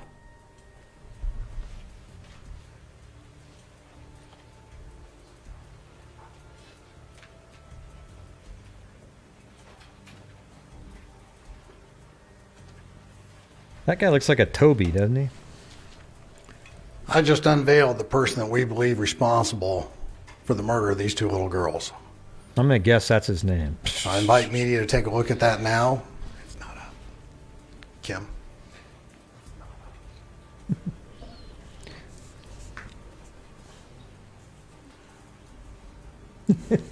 We're also going to show you a video not previously released that Superintendent spoke to, and also the audio that's additional to what's been previously released. There's only a slight change in it. So give Sergeant Riley just a second as he gets that up and ready.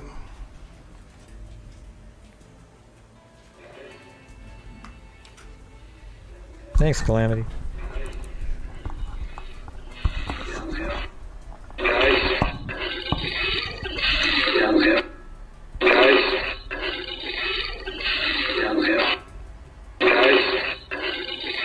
Oh, maybe I was wrong.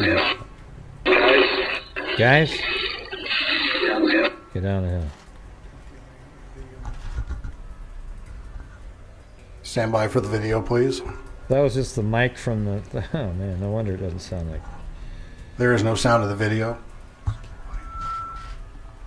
It's really creepy seeing the full walk like that. I mean, now you really get a full motion of a person. Look at that. As Superintendent Carter mentioned, he is on the railway bridge. You have to take different steps to get to it.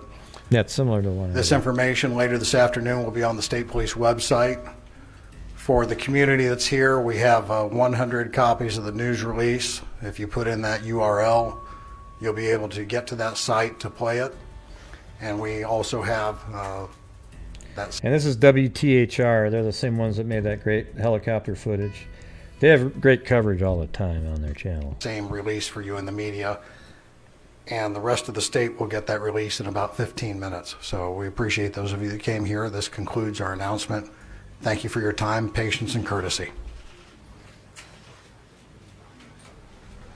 Just that video with no audio, or would it be audio as well? There's just the video. There's no audio. Video, no audio. What we just played. God, these people are just...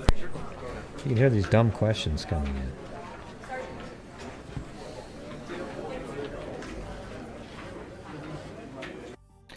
Well, that's it. All right, everybody. So, thank you for showing up on the show tonight. I felt like it was like cathartic. You know, we're all discussing the case that we followed for so long, and you know, this is a pretty big new development. Sounds like they're going in a completely different direction. That's why he's saying we're just getting started. I'm kind of wondering if DNA now is part of this, and that they're going to be taking a while, because it does take sometimes in the months to track everything down. Hard to know, though, okay? But I do also want to say thanks to everybody that called in, especially you, Randy. Thanks for hanging out the whole time. All right. And also the Super Chat supporters. We got Mag, Nancy Key. These are from earlier all the way through the day. Claudia Neubauer, James Ray again. Let's see. I don't know. So one of them got deleted, so they must have taken away my Super Chat. Slim Dog, Pecan Baby, Bush and Beach Lifestyle, Crystal, a.k.a. Beaver Gaming Sub, Lisa Holland, Kit Kat, Kim F., Slim Dog again, Wicked Gaming, Kay Burks, Kathy Shugart, Christian Getchell, Clever Ever, Mary Warner, and Barbara Smith. So thank you all very much. I really appreciate it. A lot of that money goes to my monthly crime charity donation at the beginning of each month. We usually try to send in close to a couple $100 to places like Texas EquiSearch, the Exploiting, I can't remember the full name, but the Center for Exploited and Missing Children. I sent in through this about $450 worth of the Sky Shoots project. So that's cool to be able to do that. Let's see. And we also donated once to the Libby and Abby fund for the park, I think it was. So it's been really cool. You know, everybody's helping contribute to different crime-related charities. All right. So that's it, man. Crazy day. Absolutely wacky. A lot of different sort of angles that this case could be going in based on how that press conference went.